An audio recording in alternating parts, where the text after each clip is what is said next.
Alexander Webb's heart races as he steps into the Grand Assembly Hall on Chalnoth, unaware that his mere presence is about to ignite a diplomatic firestorm.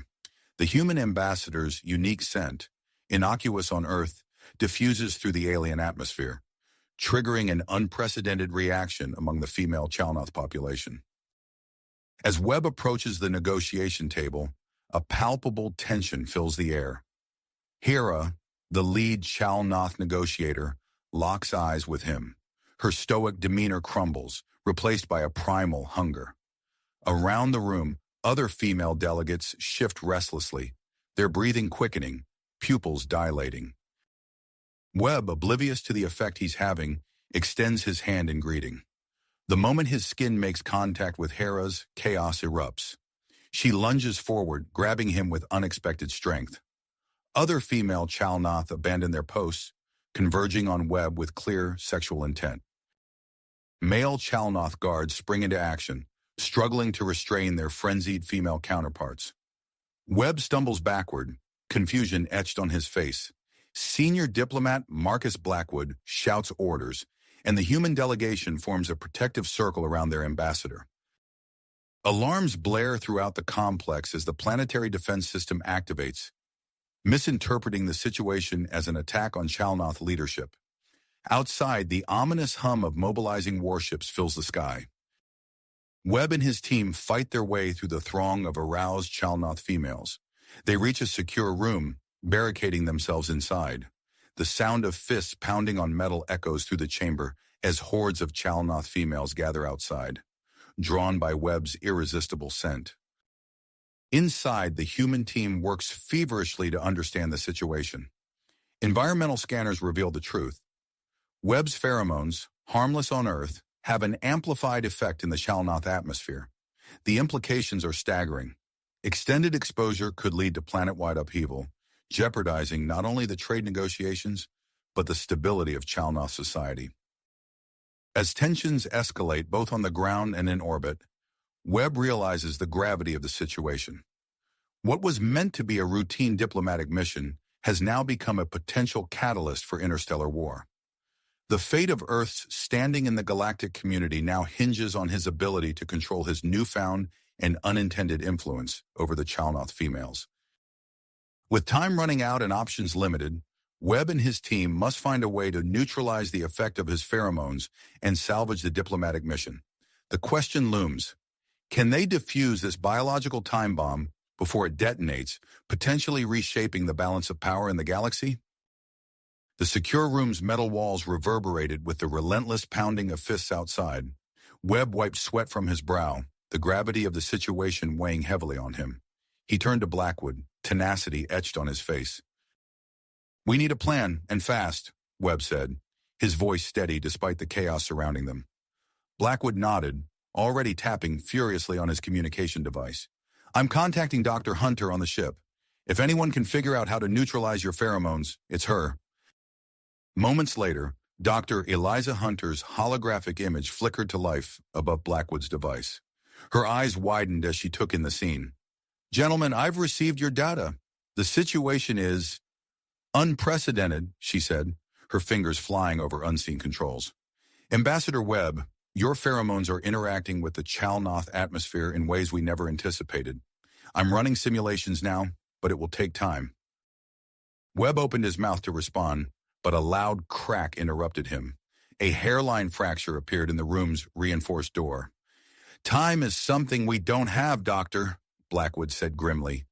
Suddenly, a new voice crackled over the room's communication system. "Human delegation, this is Commander Crab of Chalnoth Security Forces. What in the Seven Moons is happening?" Webb exchanged a glance with Blackwood before responding. "Commander, this is Ambassador Webb. We're experiencing an unexpected biological reaction. My scent seems to be affecting the female Chalnoth population." A pause then. "By the ancients, that explains it. My female officers are—" Crab's voice trailed off, the implications clear. As Webb and Blackwood briefed Crab on the situation, alarms blared through the complex. Dr. Hunter's hologram flickered urgently. "Ambassador, I'm detecting multiple Chalnoth warships moving into attack positions around our vessel. They're demanding explanations and threatening retaliation. Webb's stomach dropped. This diplomatic crisis was rapidly spiraling into a potential interstellar conflict. Before anyone could respond, the room's door shuddered violently. A voice, strained yet familiar, called out, "Ambassador Webb, it's Hera. I've managed to regain some control. Please, let me in. I think I can help." Blackwood's hand hovered over the door controls, his eyes questioning. Webb nodded, and the door slid open just enough for Hera to slip inside before slamming shut again. Hera's usually composed demeanor was in shambles. Her skin glistened with sweat, her breathing labored as she visibly fought against her body's reactions to Webb's presence. "Ambassador," she gasped, "you're sent. It's awakened something primal in us, an ancient mating instinct we thought long suppressed." Webb listened intently as Hera explained about the prototype pheromone suppressor hidden in a secure biological research facility. As she spoke, he felt a plan forming. "I'll go," Webb said, cutting off Blackwood's immediate protest. "My presence might create enough of a distraction for us to reach the facility." Dr. Hunter's hologram flickered urgently. "Ambassador, I must warn you, prolonged exposure to your pheromones could cause permanent psychological changes in the Shalnoth females. We're running out of time." The gravity of the situation settled over the room. Webb squared his shoulders, his decision made. "Hera, can you guide me to the facility?" Hera nodded, her eyes flickering between willpower and primal hunger. "There are secret passages. I can show you the way." As they hurriedly prepared for the mission, Blackwood's device chirped again. His face paled as he read the incoming message. "New problem," he announced. "A Chalnoth religious sex ship is approaching, led by someone called High Priestess Zana. Apparently they see this chaos as some kind of divine sign." Webb cursed under his breath. The last thing they needed was a religious faction interpreting this biological mishap as a spiritual event. Dr. Hunter and her team quickly fashioned a makeshift protective suit for Webb, designed to minimize his pheromone output. As he donned the bulky garment, he could hear the barricades straining against the force of the crowd outside. Hera stood by the door, her body trembling with the effort of maintaining control. "Are you ready, Ambassador? Once we leave this room, we'll be exposed." Webb nodded, his heart pounding. He looked at Blackwood, who gave him a grim nod. "Good luck, Alex," Blackwood said. "We'll do what we can from here to manage the situation in orbit." With a deep breath, Webb stepped towards Hera and the door. The sound of tearing metal filled the air as the barricades finally gave way. Hera punched in the access code, and the door slid open.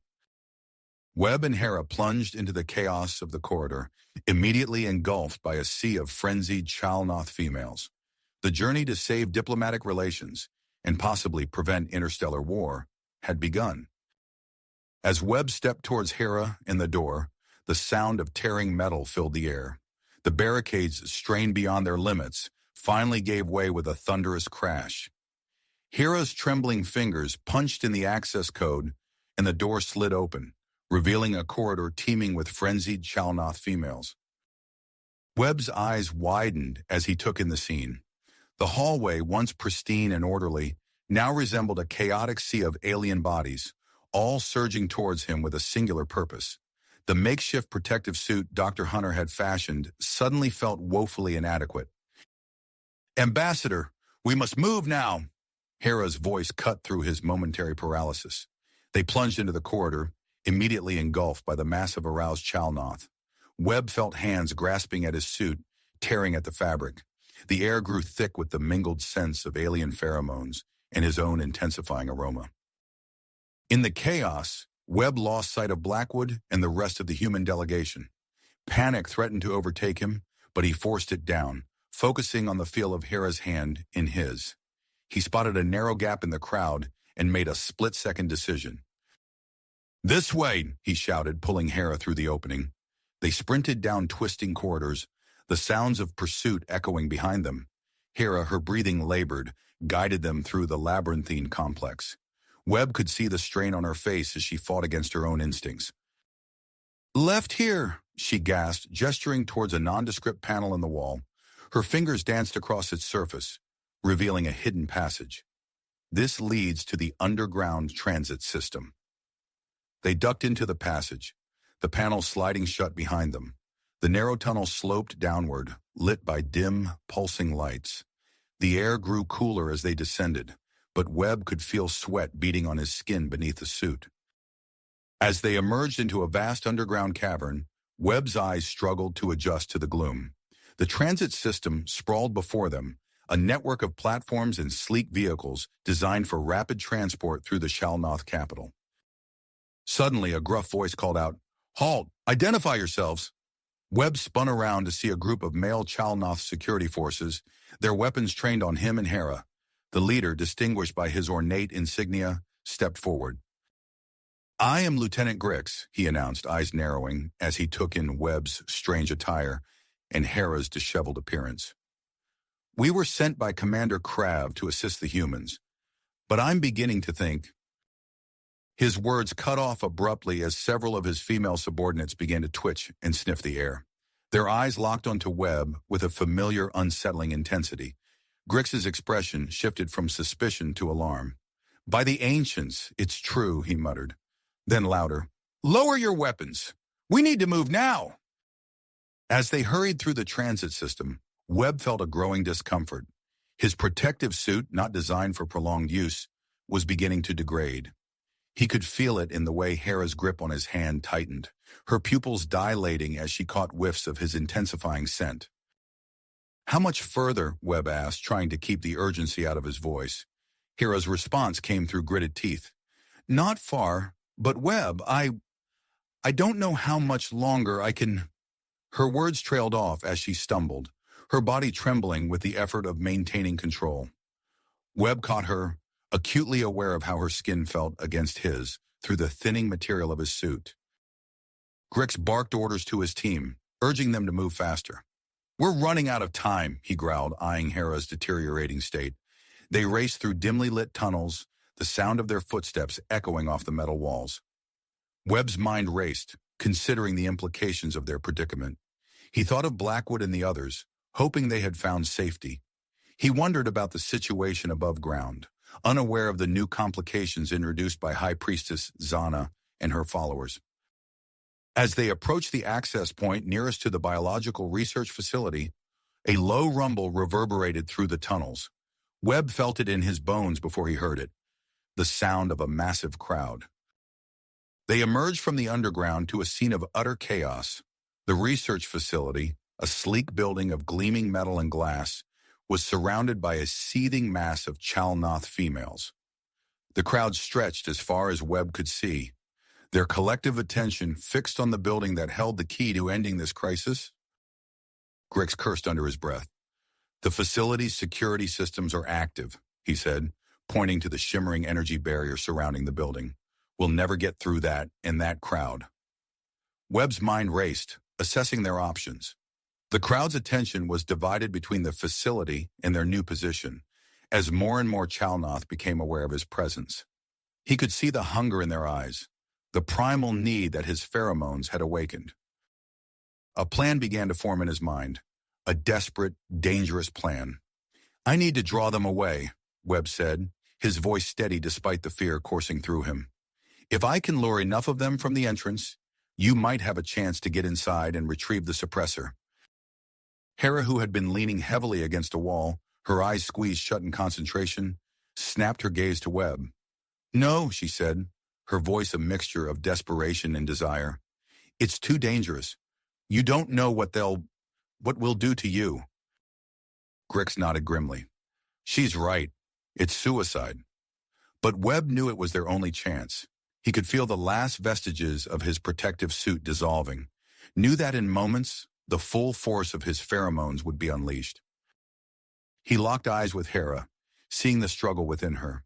"I have to try," he said softly, "for both our peoples." Before anyone could stop him, Webb stripped off the remains of his suit and sprinted towards the crowd. The effect was immediate.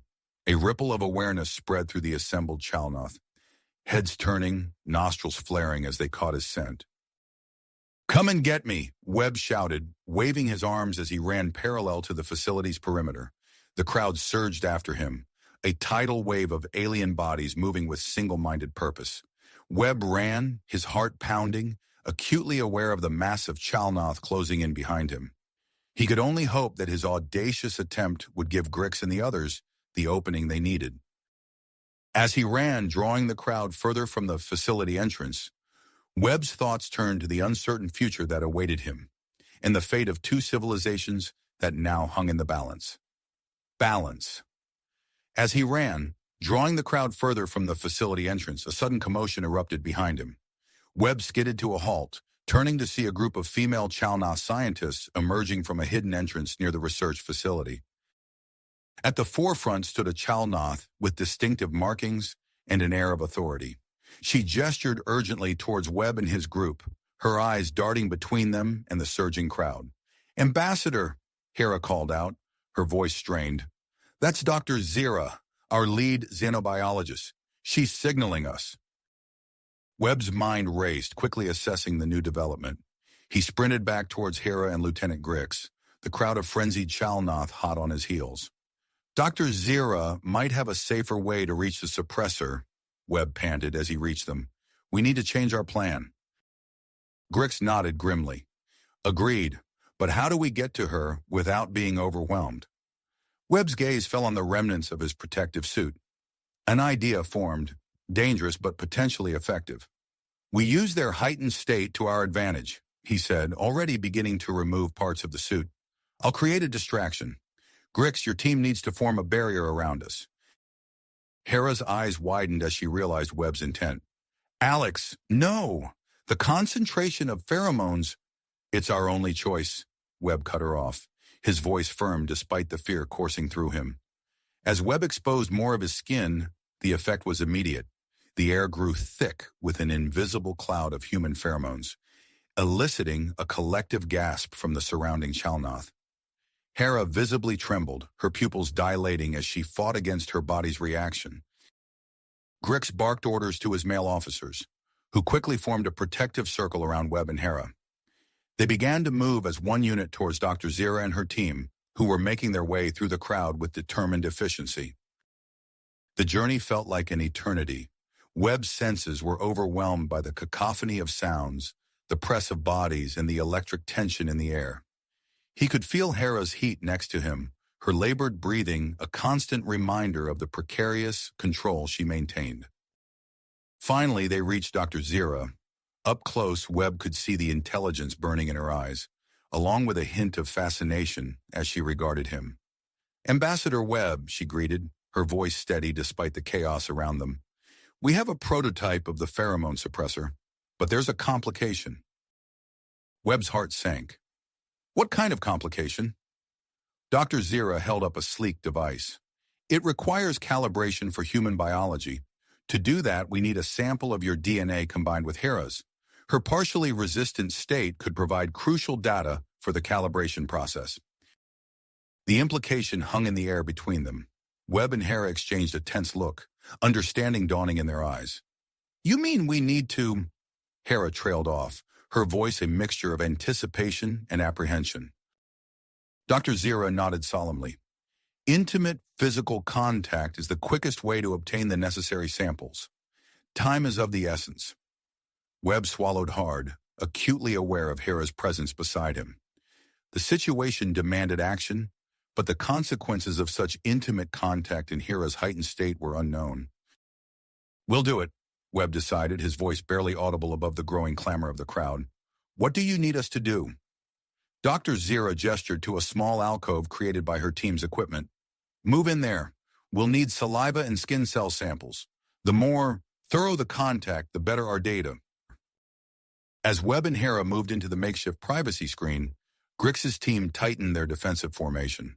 The air grew thick with tension as Webb and Hera faced each other, their bodies mere inches apart. "Are you sure about this?" Hera whispered, her eyes searching Webb's face. Webb nodded, trying to project a confidence he didn't entirely feel. "We don't have a choice. Just try to stay in control." He leaned in, his lips meeting Hera's in a cautious kiss. For a moment, everything else faded away. The crowd, the danger, the fate of two species hanging in the balance. There was only the soft press of alien lips against his own, the taste of something exotic yet increasingly familiar. Then Hera's control slipped. A low growl escaped her throat as she pressed herself against Webb, her hands gripping his shoulders with startling strength. Webb gasped, the intensity of the contact sending shockwaves through his body. Outside their bubble of intimacy, the situation continued to deteriorate. Reports came in of clashes between High Priestess Zana's followers and those who saw Webb as a threat. Commander Krav's forces struggled to maintain order as the city descended into chaos. In orbit, Admiral Zorn's finger hovered over the launch button for a full-scale attack on the human vessel. His second-in-command frantically presented new information, desperate to prevent an interstellar war. But for Webb and Hera, locked in their increasingly passionate embrace, the universe had narrowed to the points where their bodies connected.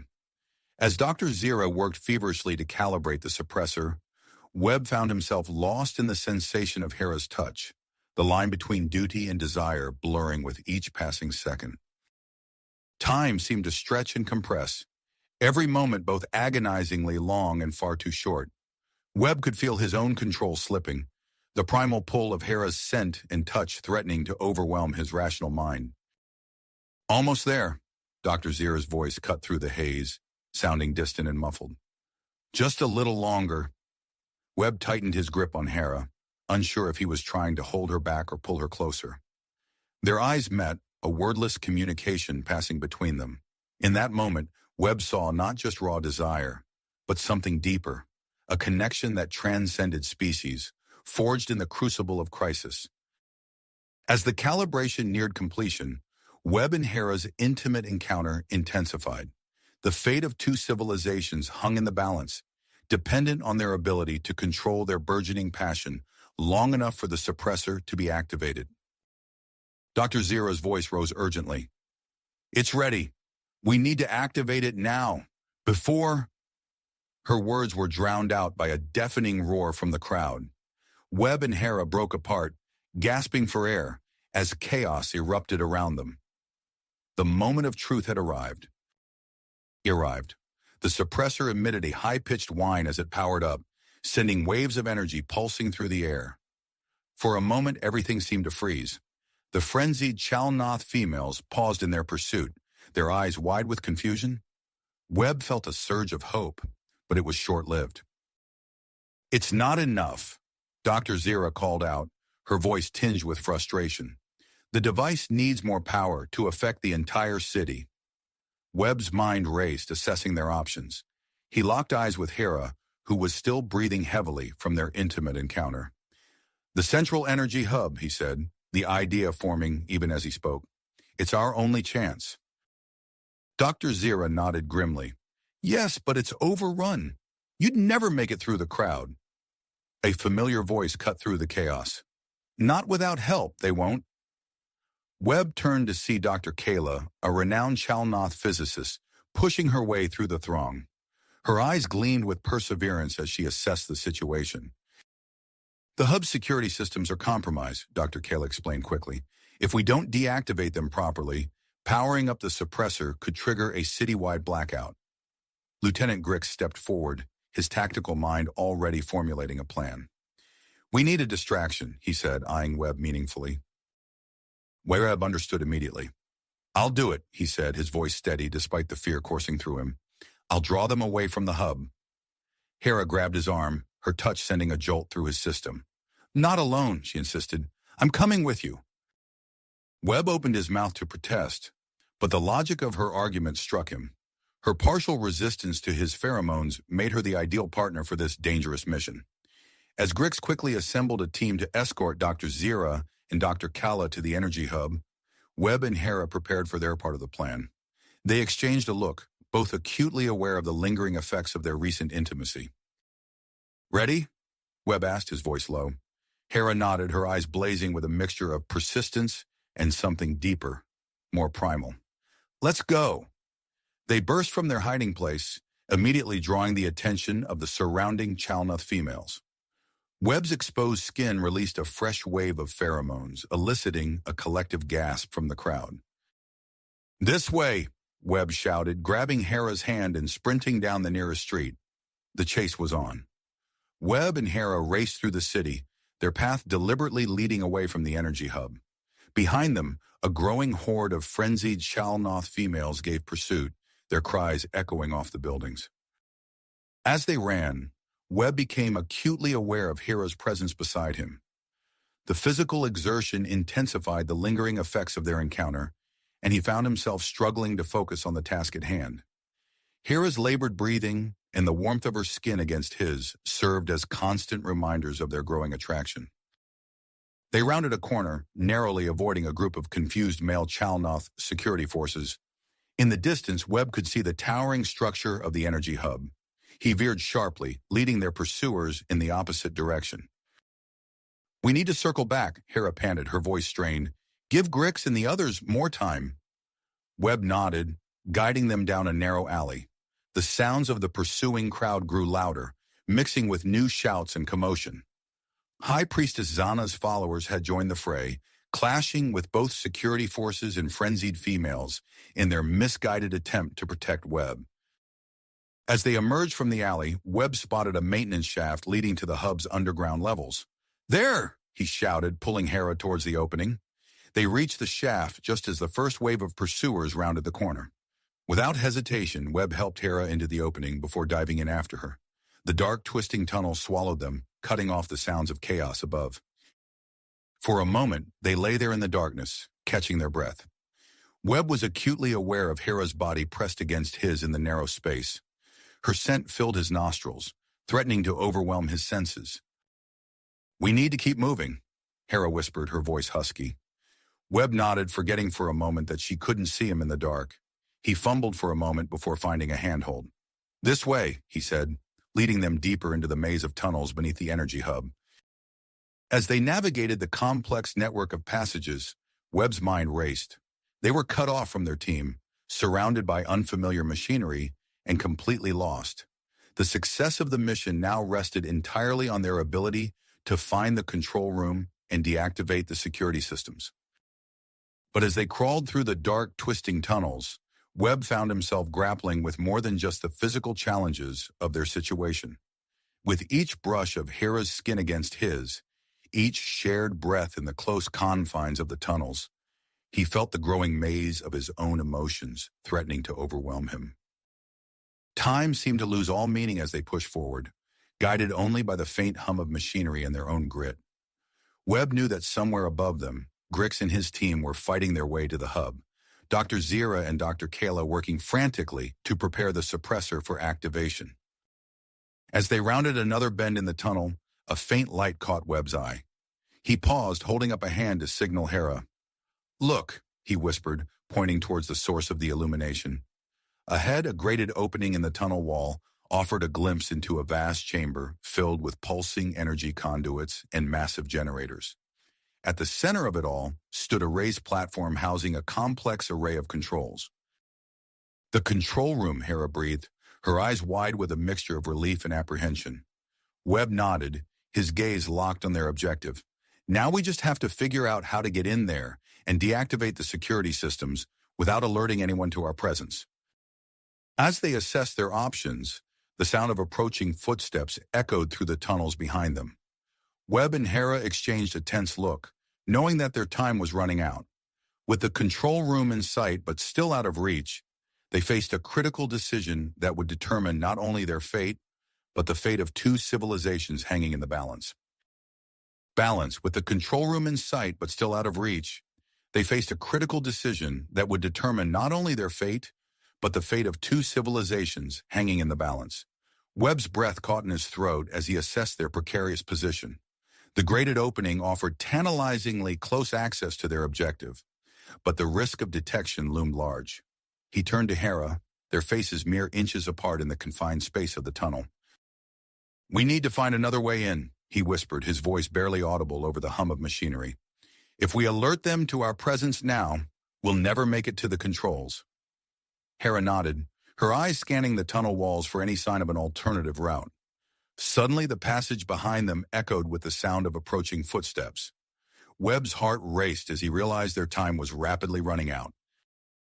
With no other choice, they pressed forward, crawling through the increasingly narrow maintenance shaft. The metal walls pressed in on them from all sides, forcing them to wiggle and contort their bodies to make progress. Webb could feel every inch of Hera's form against his own, their labored breathing mingling in the close confines. The physical exertion combined with their proximity sent Webb's senses into overdrive. His skin tingled where it brushed against Hera's, and he found himself struggling to focus on anything but the warmth of her body and the intoxicating scent of her alien physiology. As they rounded a bend in the tunnel, Webb's hand slipped on a loose piece of metal, sending him tumbling forward. He collided with Hera, their bodies tangling in the narrow space. For a moment they lay there, a jumble of limbs and heated skin, their faces mere centimeters apart. Webb's gaze locked with Hera's, and he saw the same tempest of emotion swirling in her eyes that he felt coursing through his own body. The air between them crackled with tension, their earlier intimate encounter still fresh in their minds. Before either of them could act on the charged moment, a faint beeping sound caught their attention. Webb's eyes widened as he spotted a small spherical device nestled in an alcove of the tunnel wall. Its lights blinked to life, and Webb recognized it instantly as a security drone. "Move!" he hissed, pushing Hera forward with urgency. They scrambled through the tunnel as fast as the cramped space would allow, the whir of the activated drone growing louder behind them. Webb's mind raced, searching for a way to evade the mechanical pursuer in the confined space of the maintenance shaft. Suddenly, the tunnel opened into a small junction, barely large enough for them to stand. Webb's eyes darted around, taking in their surroundings. To their left, an abandoned control station sat covered in a layer of dust. To their right, the tunnel continued, branching off in multiple directions. The drone rounded the corner, its stun probes extended and crackling with energy. Webb reacted on pure instinct, shoving Hera toward the control station and positioning himself between her and the approaching threat. The drone's probes lashed out, grazing Webb's arm. A jolt of electricity surged through his body, causing him to cry out in pain. He stumbled backward, colliding with the control station. His hand brushed against the console, leaving a streak in the dust. To Webb's surprise, the ancient machinery hummed to life. The screen flickered, displaying a complex interface of Chalnoth symbols and diagrams. Despite the searing pain in his arm, Webb's diplomatic training kicked in. His eyes darted across the screen, decoding the alien language with remarkable speed. "It's a map," he gasped, his voice strained. "Of the underground complex. There's a direct route to the main control room, but—" Hera moved closer, her eyes widening as she took in the information. "It's crawling with security drones," she finished, her voice tight with concern. The security drone that had attacked Webb seemed to have malfunctioned, its sensors going haywire. It spun in erratic circles, its probes retracting and extending randomly. Webb's brow furrowed as he noticed the drone's strange behavior. A theory began to form in his mind, but before he could voice it, Hera grabbed his arm. "We need to move," she urged, pulling him towards one of the tunnel branches. "More drones will be coming." As they ventured deeper into the maze of underground passages, Webb's body began to react to the electric shock in an unexpected way. He could feel his pheromone glands working overtime, releasing an intense burst of his scent into the confined space of the tunnel. Hera's steps faltered as the wave of pheromones hit her. She turned to Webb, her eyes wide and unfocused. In an instant, she had him pinned against the tunnel wall, her body pressed flush against his. "Hera!" Webb gasped, his mind clouded by a mixture of pain, adrenaline, and burgeoning desire. "We can't. The mission—" But his words were cut short as Hera's lips crashed into his. For a moment, the universe narrowed to the points where their bodies connected. Webb found himself responding to the kiss with equal fervor, his hands tangling in Hera's hair. The sound of approaching drones broke through their passionate haze. Webb pulled back, his breath coming in ragged gasps. As his mind cleared, he noticed the drones in the distance moving erratically, their sensors seemingly confused by the high concentration of pheromones in the air. A plan began to form in Webb's mind, as risky as it was brilliant. He turned to Hera, who was visibly struggling to regain her composure. "I think I know how we can get past the drones." he said, his voice low and urgent. "But it's going to be dangerous, and I'm going to need your help." Hera nodded, her eyes clearing as she forced herself to focus on the mission at hand. "What's the plan?" Webb took a deep breath, acutely aware of the ticking clock and the fate of two species hanging in the balance. "We're going to use my pheromones to our advantage," he began, laying out his daring strategy as the sounds of malfunctioning drones echoed through the tunnels around them. As Webb finished outlining his plan, a sudden wave of dizziness washed over him. The electric shock from the drone, combined with his heightened pheromone production, was taking its toll. He stumbled, leaning heavily against the tunnel wall. Hera caught him before he could fall, her eyes wide with concern. "Webb, you're burning up," she whispered, pressing a cool hand to his forehead. Before Webb could respond, a hissing sound filled the air. A fine mist began seeping through the ventilation shafts, quickly filling the tunnel around them. Webb's vision blurred as he recognized the telltale scent of paralytic gas. "Run," he gasped, pushing Hera ahead of him. They stumbled forward, fighting against the effects of the gas. Webb's limbs felt heavier with each step, his movements becoming sluggish and uncoordinated.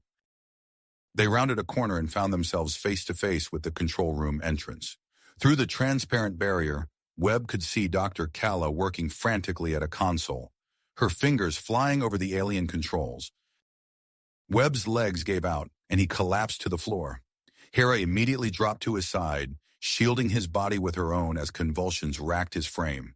The paralytic gas continued to fill the space around them, threatening to render them both unconscious. Just as Webb's vision began to fade, a loud hiss echoed through the chamber. The door to the control room slid open, and the gas began to dissipate. Dr. Kala rushed to their side, her face a mask of concern and persistence. "Webb! Hera!" she called, kneeling beside them. Her eyes widened as she took in Webb's condition. "What happened?" Hera quickly explained about the drone attack and Webb's subsequent reaction. Dr. Kala's brow furrowed as she assessed the situation, her scientific mind racing to find a solution. "His pheromone glands are in overdrive," Dr. Kala muttered, running a small scanner over Webb's trembling form. "The levels are dangerously high.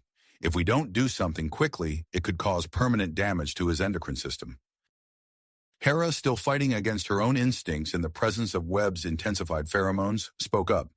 "There might be a way," she said, her voice strained. "Chalnoth females have a natural ability to absorb and neutralize excess pheromones during our mating cycles. It's risky, but I could try to draw out the dangerous levels from Webb's system." Dr. Kala hesitated, weighing the potential consequences. "It's dangerous, Hera. Absorbing such a high concentration of human pheromones could have unpredictable effects on your biology." Hera's gaze hardened with willpower. "It's a risk I'm willing to take. We don't have any other options." As Dr. Kala reluctantly agreed, a new voice cut through the tension. "Perhaps I can offer an alternative."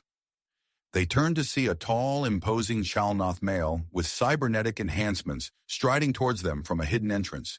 His piercing gaze swept over the scene, quickly assessing the situation.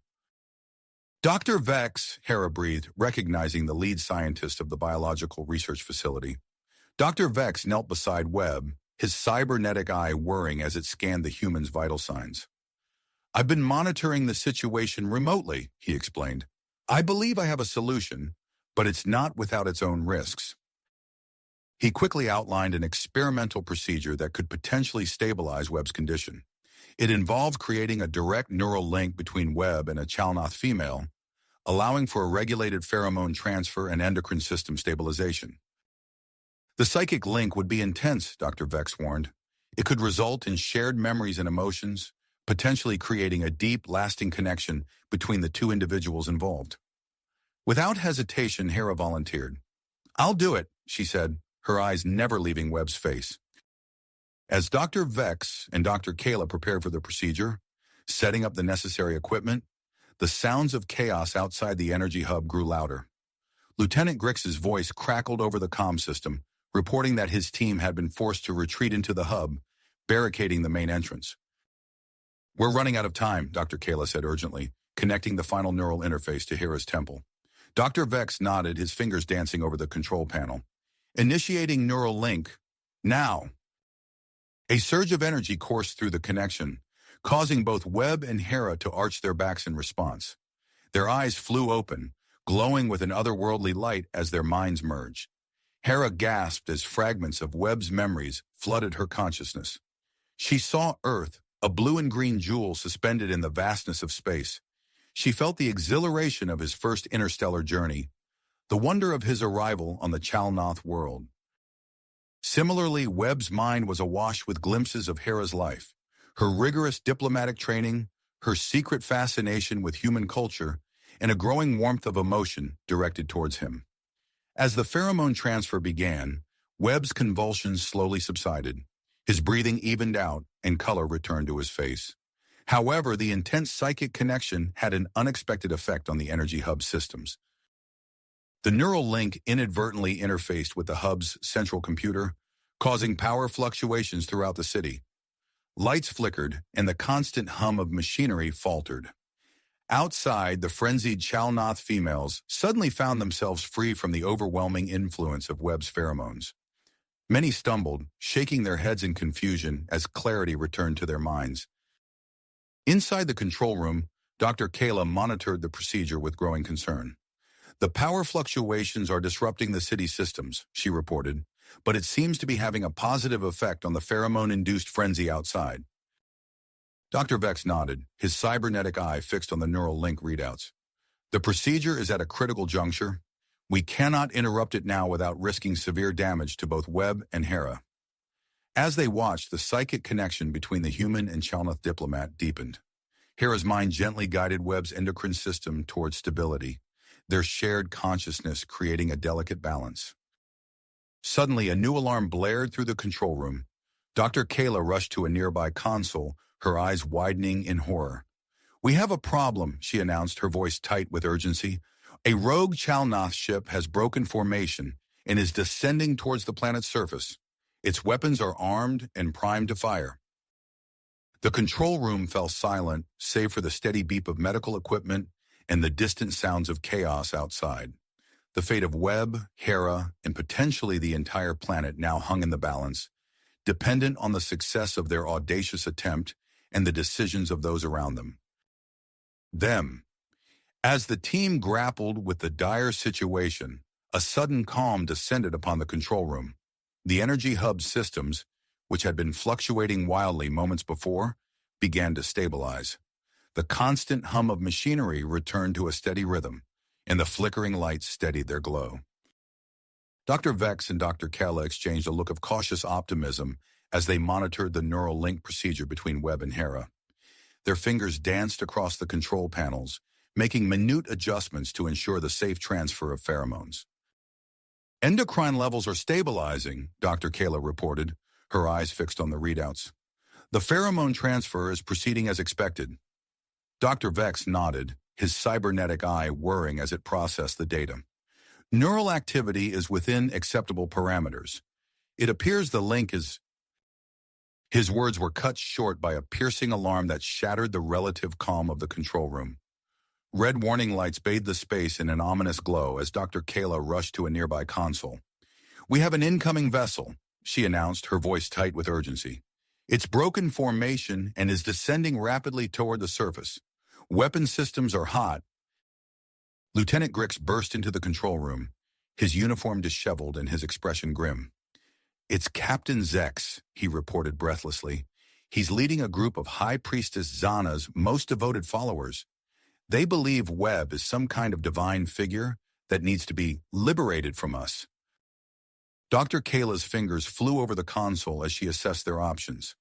"If that ship reaches us, it could jeopardize the entire procedure. We need to act fast." Her eyes lit up as an idea struck her. "The energy hub's power core. We could use it to generate an electromagnetic pulse. It would disable the rogue ship systems and buy us some time." Dr. Vex frowned, his cybernetic implants flickering as he processed the suggestion. While effective, an EMP of that magnitude would also shut down the hub systems, including the neural link. In Webb's current state, that could be fatal.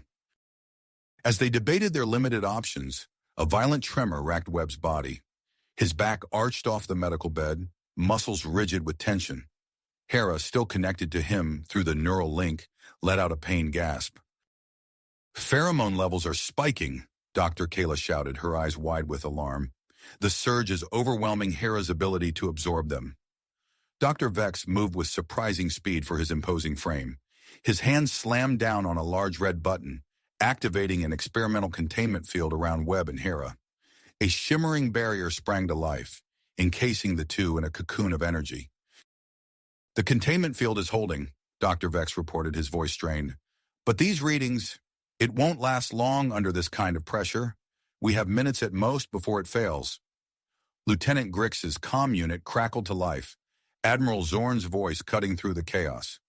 "Grix, we're tracking the rogue vessel. I'm authorizing a precision strike to disable its engines, but we need perfect timing to avoid collateral damage. Stand by for coordinates." As Grix relayed the information, Dr. Kayla's hands flew over the controls, her mind racing. "I might have a solution," she said, her voice rising with excitement. "If we channel the EMP through the hub's external sensors, we could disable the ship without affecting our internal systems. The neural link could continue uninterrupted." A tense silence fell over the room as they weighed their options. The containment field hummed ominously, the energy barrier flickering under the strain of containing the pheromone surge. Suddenly, Webb's eyes flew open, glowing with an otherworldly light. His gaze locked with Hera's, and an unspoken understanding passed between them. Drawing on their shared consciousness, Webb began guiding Hera through a series of bioelectric impulses. "Incredible," Dr. Vex murmured, watching the readouts with rapt attention. "They're stabilizing each other. The pheromone transfer is coming under control." Lieutenant Grix nodded sharply, his decision made. "Do it, Dr. Kayla. Prepare the EMP. I'll coordinate with Admiral Zorn for the strike." As Dr. Kala worked feverishly to modify the EMP plan, the containment field around Webb and Hera began to buckle. Arcs of energy danced across its surface, threatening to rupture at any moment. Dr. Vex's cybernetic eye whirred as he assessed the situation. With a grim set to his jaw, he initiated a controlled venting process, releasing small amounts of the contained pheromones into the hub's air filtration system. "This will buy us time," he explained, his voice strained, "but it will start affecting the males in the building, including us." As if on cue, Lieutenant Grix stumbled, shaking his head to clear the fog that was beginning to cloud his mind. Dr. Vex's movements became more deliberate, his cybernetic implants working overtime to compensate for the pheromones' influence. Outside, the sounds of battle grew closer. Commander Crab's voice came through the comm system, reporting that they were pushing back against High Priestess Zana's followers, but the situation remained precarious. In the control room, tension mounted as multiple crises converged.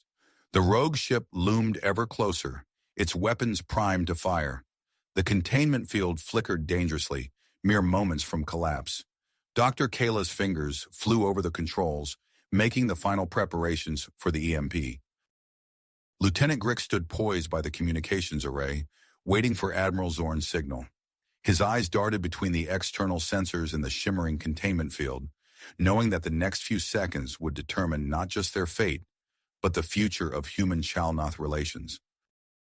"EMP ready," Dr. Kayla announced, her hand hovering over the activation switch.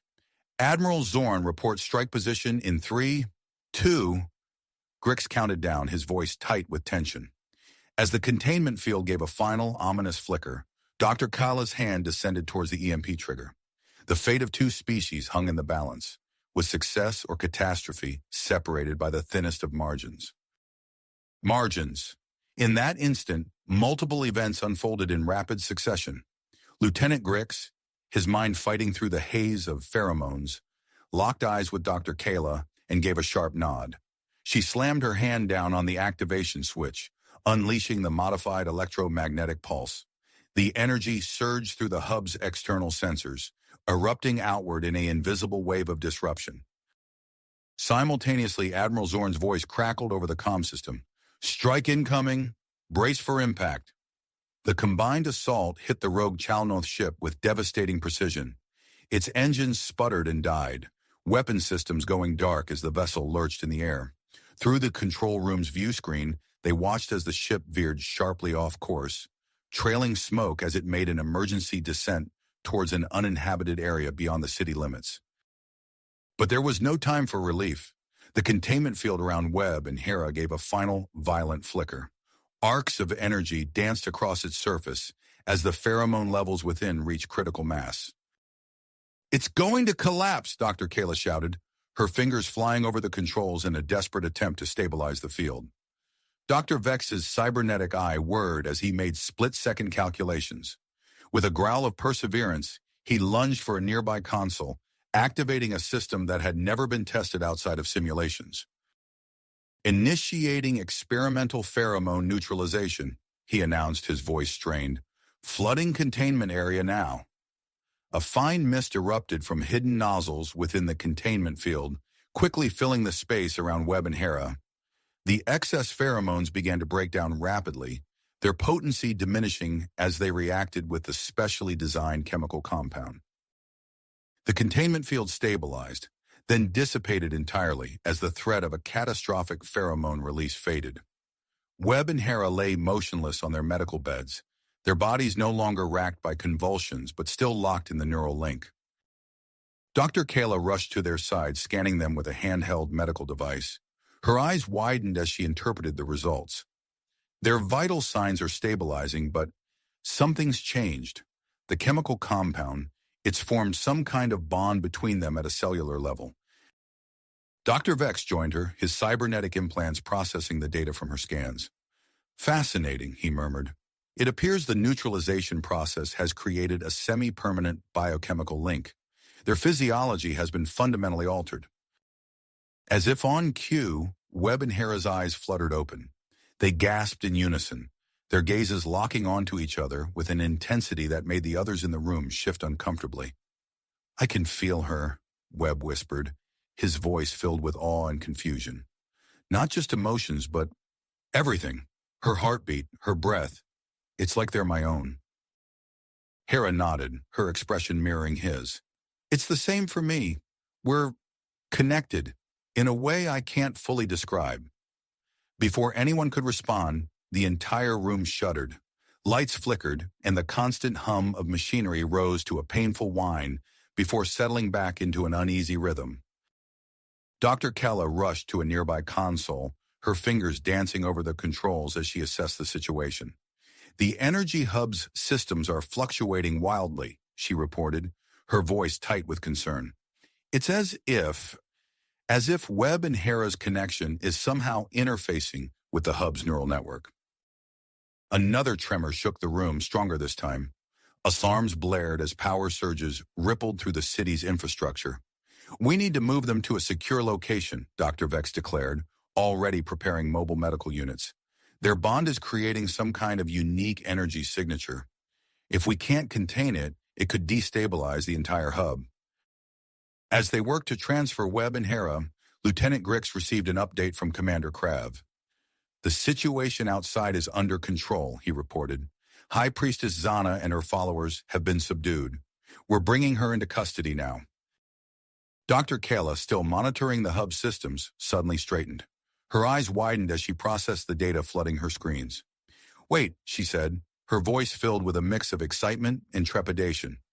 "This energy signature, it's not just a byproduct of their bond. It's something entirely new."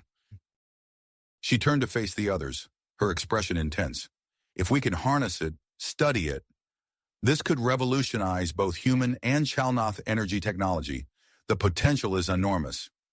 Dr. Vex nodded gravely. "But first we need to stabilize Webb and Hera and contain the effects on our systems. We're dealing with unknown variables here." As if to emphasize his point, another surge of energy pulsed through the room. Monitors flickered, displaying streams of corrupted data before resetting. "Move them now," Lieutenant Grix ordered, taking charge of the situation. "Dr. Kayla, contact Admiral Zorn. We need to inform Earth's government and request additional scientific personnel. Dr. Vex, begin developing a series of tests to monitor their condition. We need to understand the full extent of these changes." As they carefully transferred Webb and Hera onto the mobile medical units, the two remained locked in an intense, silent communication. Their fingers intertwined, pulses synchronizing as waves of shared sensation and emotion washed over them. The team moved swiftly through the corridors of the energy hub, alarms blaring and lights flickering in their wake. The air was thick with tension and the lingering traces of pheromones, a potent reminder of how quickly the situation had escalated. As they approached the secure medical wing, a new figure strode purposefully towards them. Dr. Lyra, a renowned Chalnoth expert in xenobiology, had arrived. Her presence marked the beginning of a more structured approach to the unfolding crisis. "I came as soon as I heard," she announced, falling into step beside Dr. Vex. Her eyes darted between Webb and Hera, assessing their condition with professional curiosity. "This bond, it's unprecedented. We'll need to set up a dedicated research team immediately." The group entered the medical facility, a sterile environment filled with advanced equipment. As they transferred Webb and Hera to the observation beds, the energy hub shuddered once more, a stark reminder of the challenges that lay ahead. Dr. Lyra began issuing orders, setting up monitoring equipment, and preparing for a battery of tests. The air hummed with a mixture of scientific excitement and wary apprehension.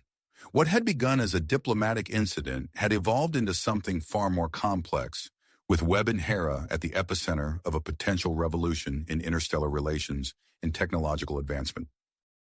As the medical team worked feverishly around them, Webb and Hera remained lost in their shared consciousness, their newfound connection a mystery that would shape not only their futures, but potentially the course of human and Chalnoth history. Civilization. As the medical team continued their frantic work, a sense of urgency permeated the air.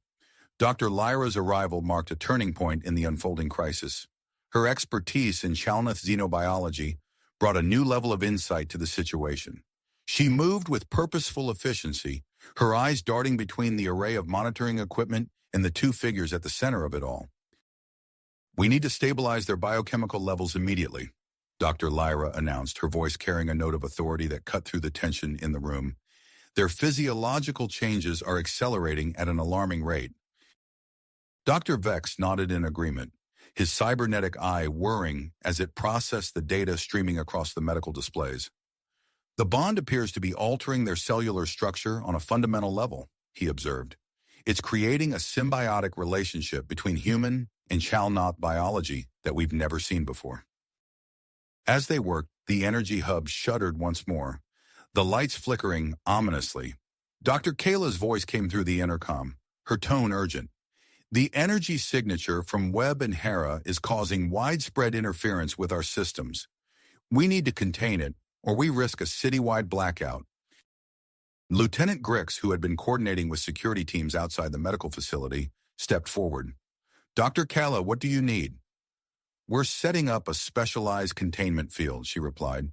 "It should isolate Webb and Hera's energy signature and prevent further disruptions to our infrastructure. But we need time."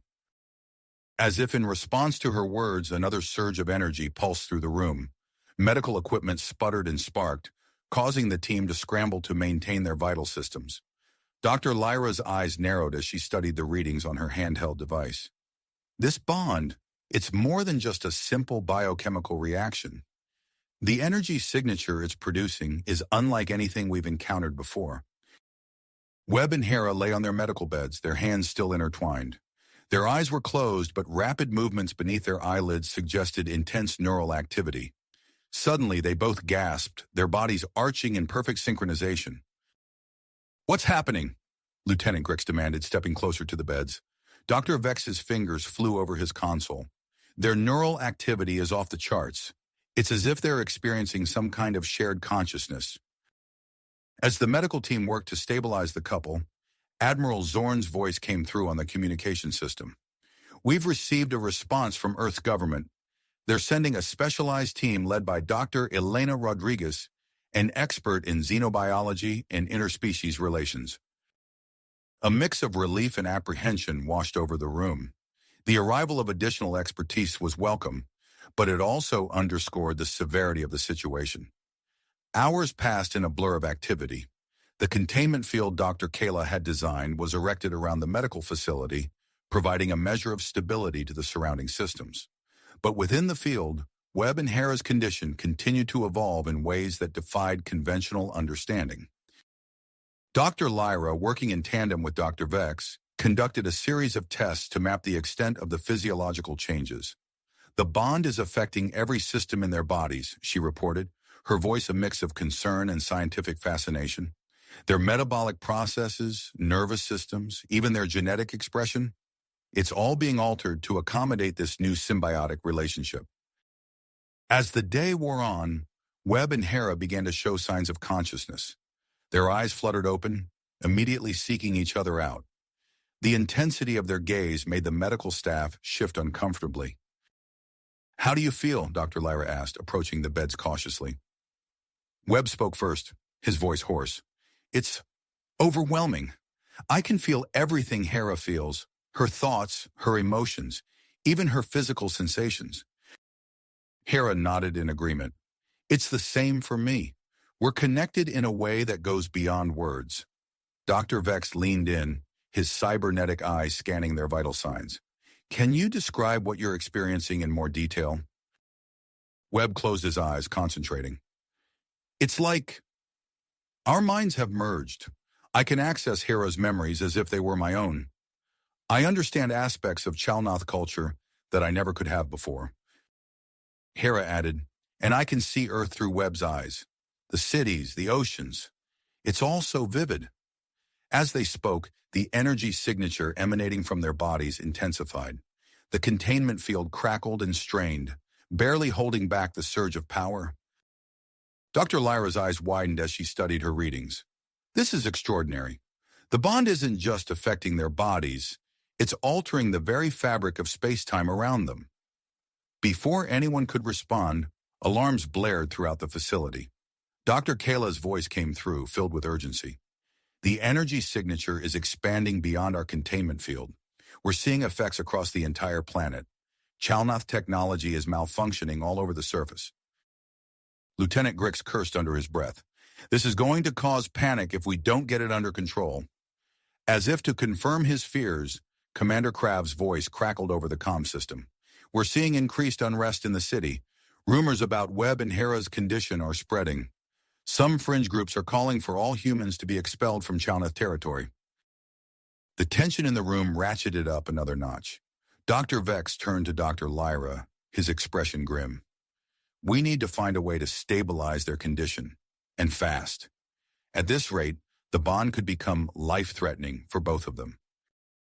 Dr. Lyra nodded, her mind already racing through potential solutions.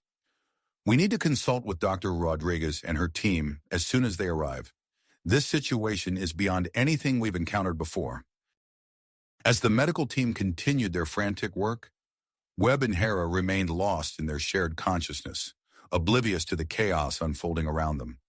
Their hands remained clasped, a physical manifestation of the bond that now tied their fates, and potentially the fates of their entire species, together. The hum of the containment field grew louder, a constant reminder of the delicate balance they were struggling to maintain. Outside, the first hints of dusk painted the Chalnoth sky in shades of deep purple, marking the end of a day that had changed everything. As night fell, the true scope of the challenge that lay ahead began to take shape, promising a future filled with uncertainty and the potential for either greatness or catastrophe. As night settled over the Chalnoth world, the medical facility hummed with activity. The research team worked tirelessly, their faces illuminated by the glow of monitors and the crackling containment field. Dr. Lyra and Dr. Vex huddled over their consoles, analyzing the latest data on Webb and Hera's condition. "Their vitals are stabilizing, but the energy signature is still fluctuating," Dr. Lyra reported, her brow furrowed in concentration. Dr. Vex nodded, his cybernetic eye whirring as it processed the information.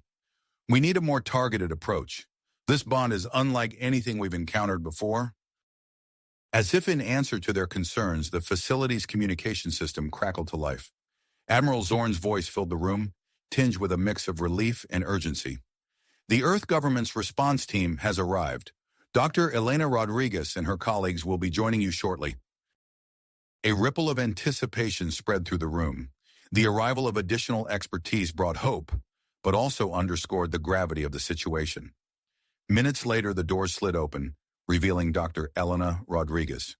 She strode into the room, her keen eyes taking in the scene before her. "I've been briefed on the situation," she announced, moving swiftly to join Dr. Lyra and Dr. Vex. "Let's get to work." As the team began to share their findings, Dr. Rodriguez's expression grew increasingly concerned. She studied the readouts, her fingers flying over the holographic interface. "This is more complex than we anticipated," she murmured. After hours of intense analysis and discussion, Dr. Rodriguez called the team together. "We've made a critical discovery," she announced, her voice grave. "The modified pheromone suppressor we initially planned to use may have severe unintended consequences." The room fell silent as she continued. "Our simulations indicate that completely severing Webb and Hera's connection could lead to severe physiological shock. Given the depth of their bond, it could potentially endanger their lives." Dr. Lyra stepped forward, her eyes bright with a new idea. "What if we took a different approach? Instead of suppressing the bond entirely, we could use a series of controlled pheromone pulses to gradually modulate it." Dr. Rodriguez nodded slowly, considering the proposal. "It would be slower, but it could allow their bodies to adapt more naturally to the changes. It's certainly worth exploring." As the research team began recalibrating their equipment for this new approach, Webb and Hera stirred on their medical beds. Their eyes opened simultaneously, and they turned to face each other with an intensity that made the others in the room shift uncomfortably. "Something's changing," Webb said, his voice barely above a whisper. Hera nodded, her eyes wide. "I can see so much more now." Dr. Vex approached them cautiously, his scanners active. "What exactly are you seeing?" Webb closed his eyes, concentrating. "It's like flashes of the past, ancient Chalnoth history. There's so much we never knew." Hera added, her voice filled with wonder. "I can see Chalnoth forming deep bonds like ours. It was part of their culture long ago." Dr. Vex's cybernetic eye whirred excitedly. "Fascinating. It's possible your connection is awakening dormant genetic traits in the Chalnoth species." As the team processed this new information, alarms began blaring throughout the facility. Dr. Kayla's voice came through the intercom, urgent and strained. "The energy signature is affecting Chalnoth technology across the planet. We're picking up something else." "What do you mean by something else?" Lieutenant Grix demanded. "Unknown signal," Dr. Keller replied. "They're coming from deep space, and they're definitely not Chalnoth or human in origin." The revelation sent a shockwave through the room. Admiral Zorn's voice crackled over the comm system once more. "I'm forming a joint task force to investigate these signals. Commander Krav will lead the Chalnoth contingent, and Dr. Rodriguez, I want you to represent the human side." As the implications of this discovery began to sink in, Webb and Hera's condition took a sudden turn. They gasped in unison, their bodies tensing. Dr. Lyra rushed to their side, her instruments scanning rapidly. "Their vital signs are becoming increasingly synchronized," she reported. "Heart rates, brain waves. They're almost identical now." Dr. Vex joined her, his expression grim.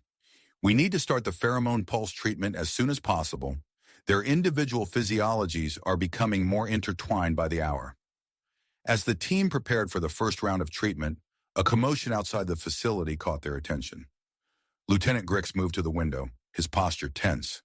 "It's High Priestess Zana's followers," he reported. "They're demanding access to Webb and Hera."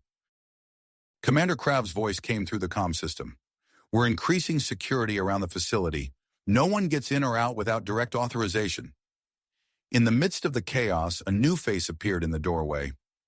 Dr. Zara, a young Chalnoth geneticist, entered the room. Her eyes darted between Webb and Hera before settling on Dr. Lyra. "I've been assigned to your team," she announced. "My background in cross-species genetics might provide some insights." As Dr. Zara was brought up to speed, Webb and Hera remained lost in their shared visions, their hands clasped tightly. The air in the room crackled with tension and possibility, the fate of not just two individuals, but potentially two species hanging in the balance. Dr. Lyra took a deep breath, her gaze sweeping across the assembled team.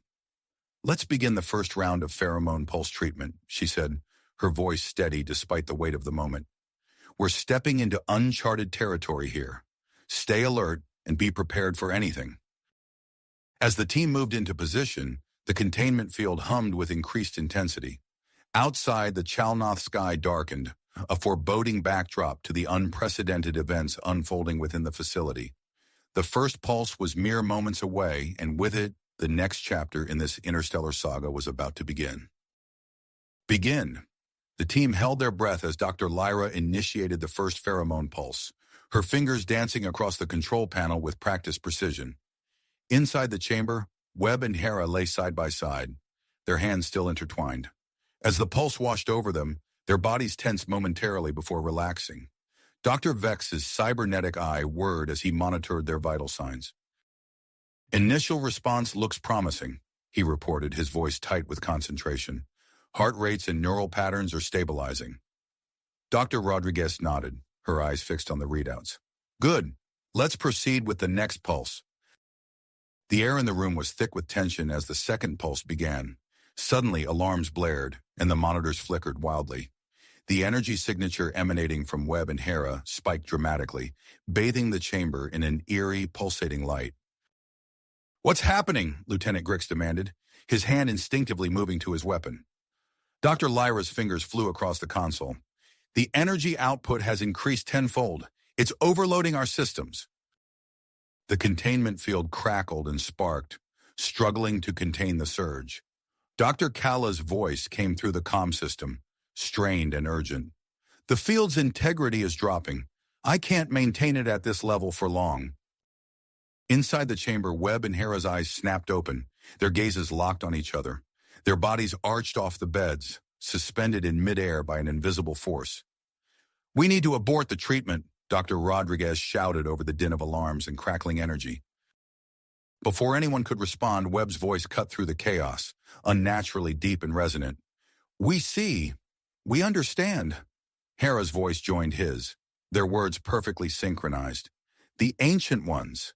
They knew." Dr. Zara pushed forward, her eyes wide with excitement and fear. "They're experiencing a shared vision. This could be crucial."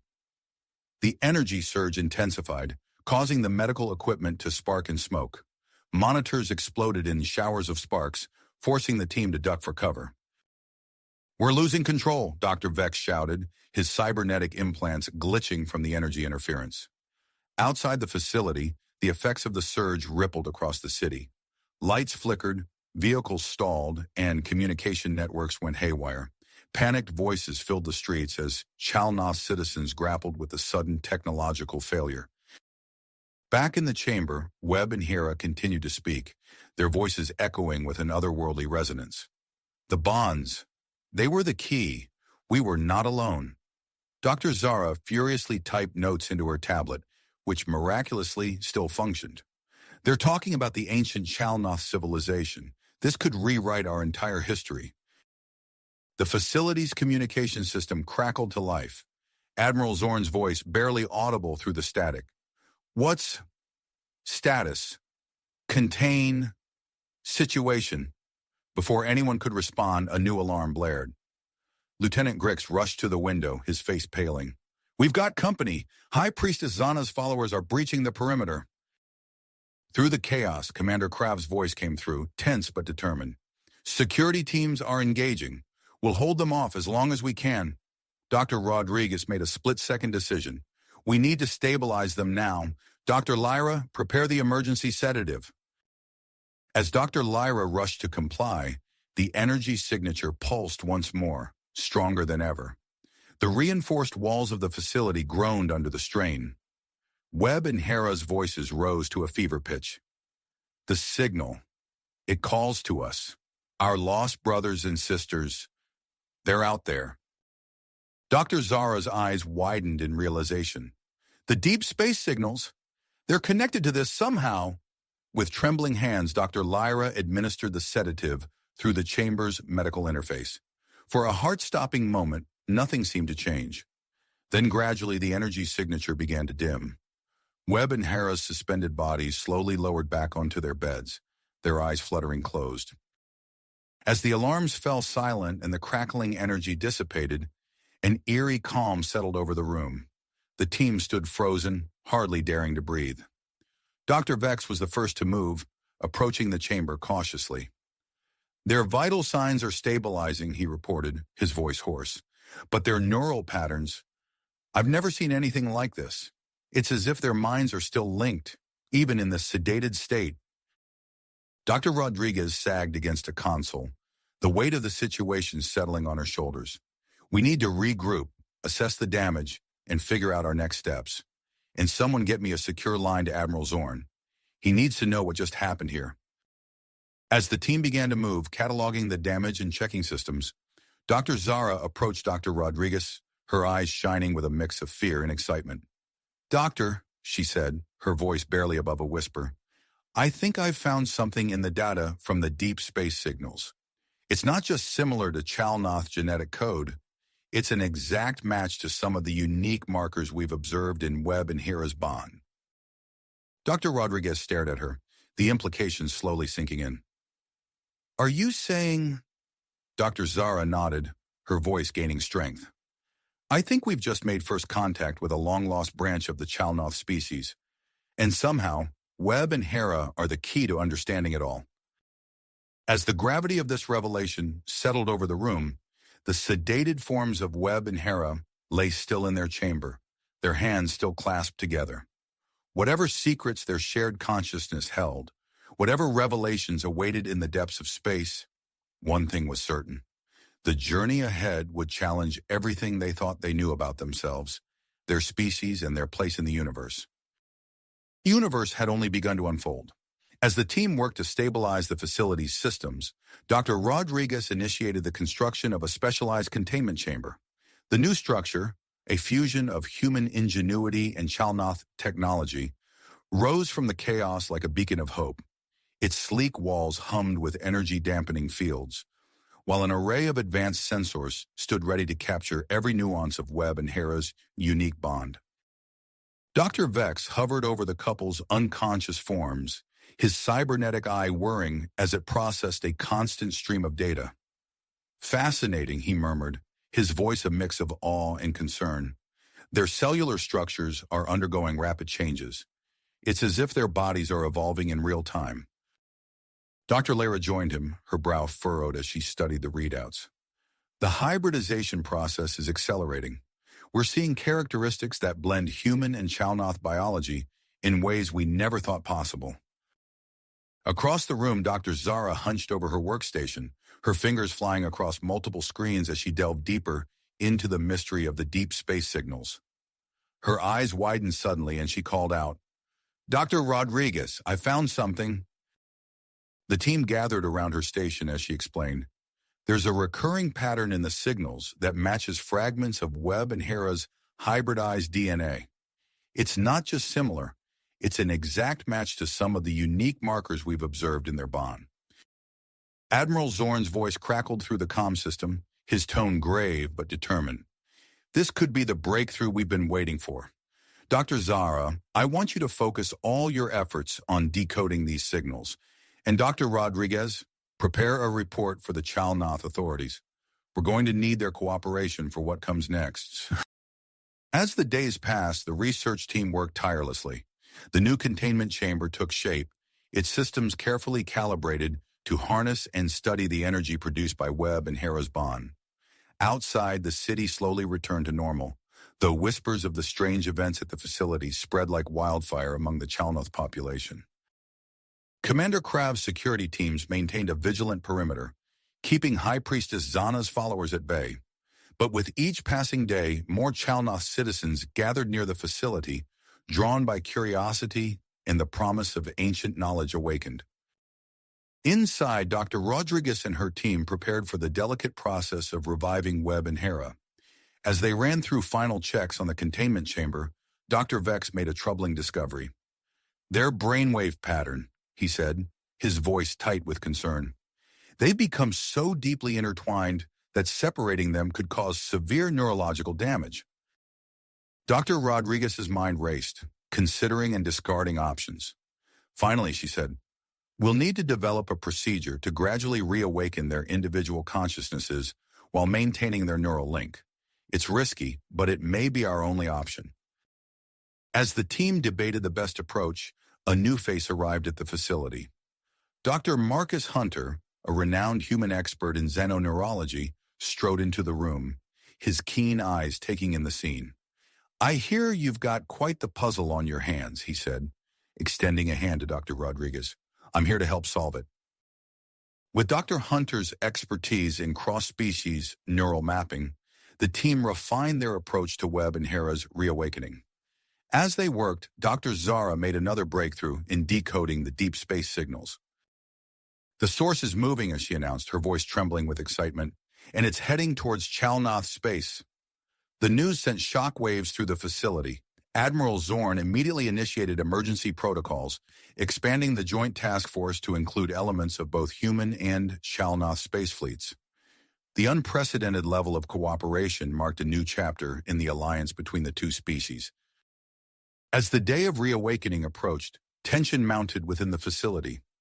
Dr. Vex noticed an anomaly in Webb and Hera's hybrid physiology, a new organ unlike anything seen in either human or Chalnoth anatomy. "It appears to be the source of their enhanced empathic abilities," he explained, pointing to the strange pulsating structure on the medical scans. "This could be the key to understanding the long-lost Chalnoth bonding capability." The team gathered around the containment chamber, each member acutely aware of the gravity of the moment.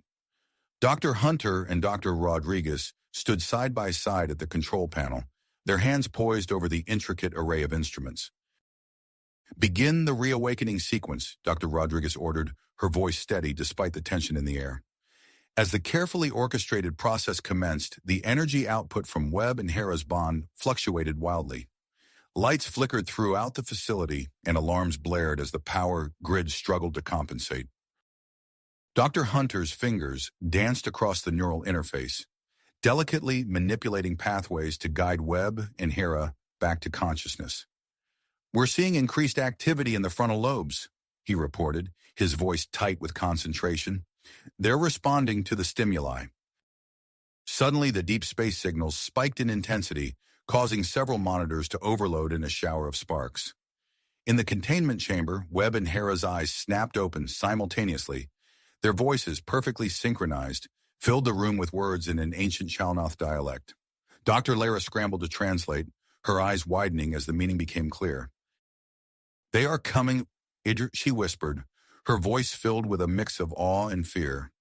"The progenitors return." The research team stood frozen, the weight of this revelation settling over them like a heavy shroud.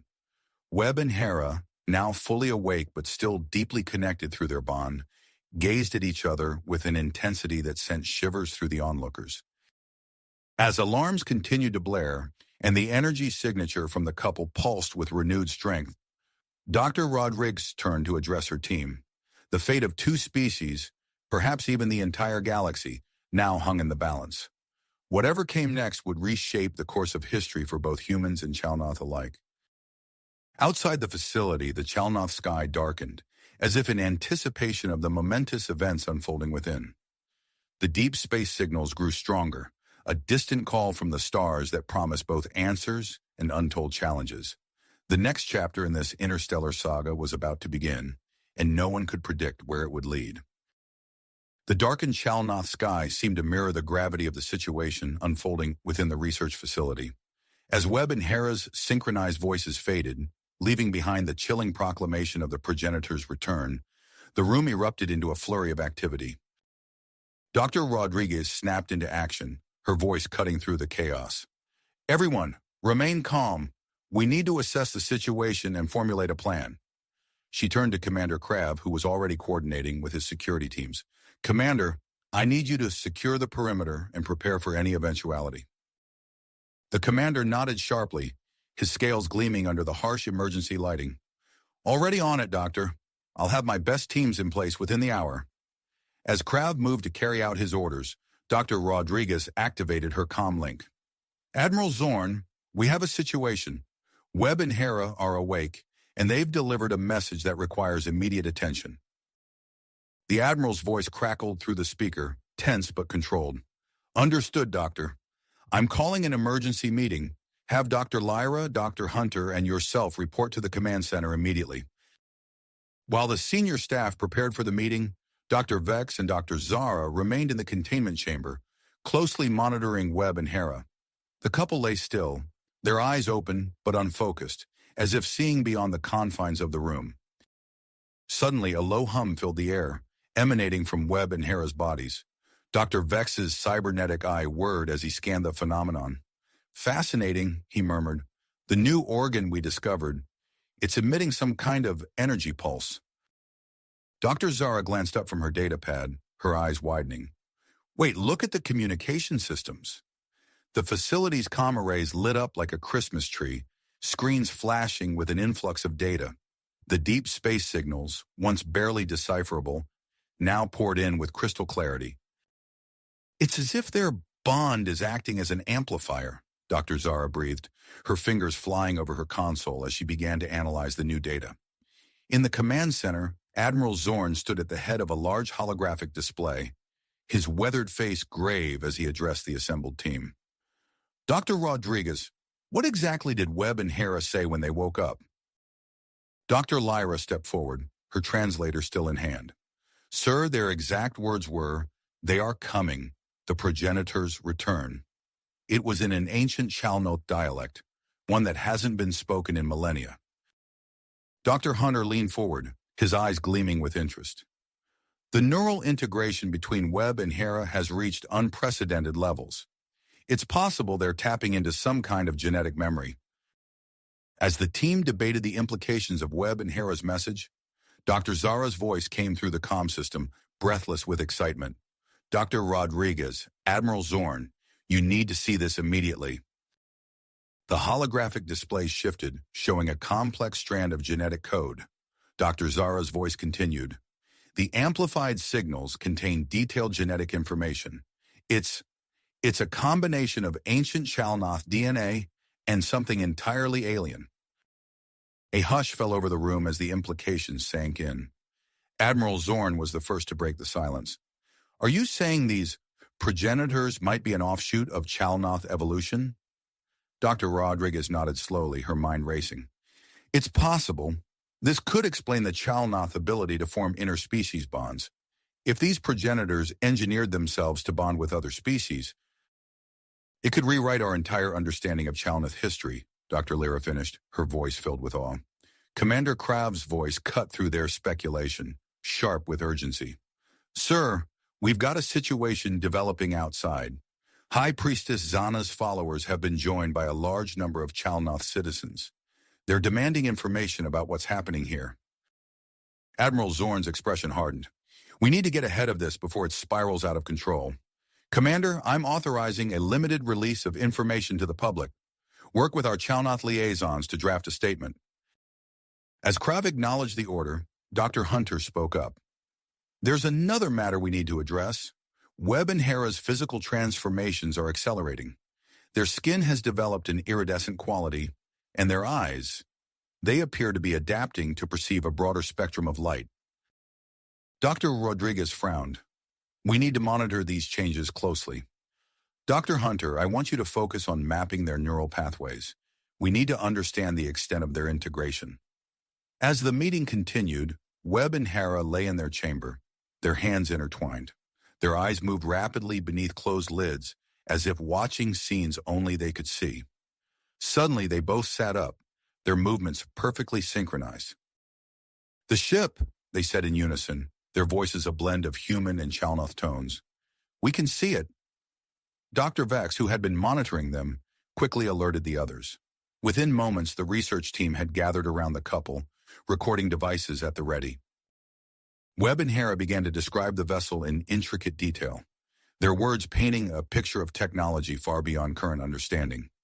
As they spoke, Dr. Rodriguez's mind raced with possibilities.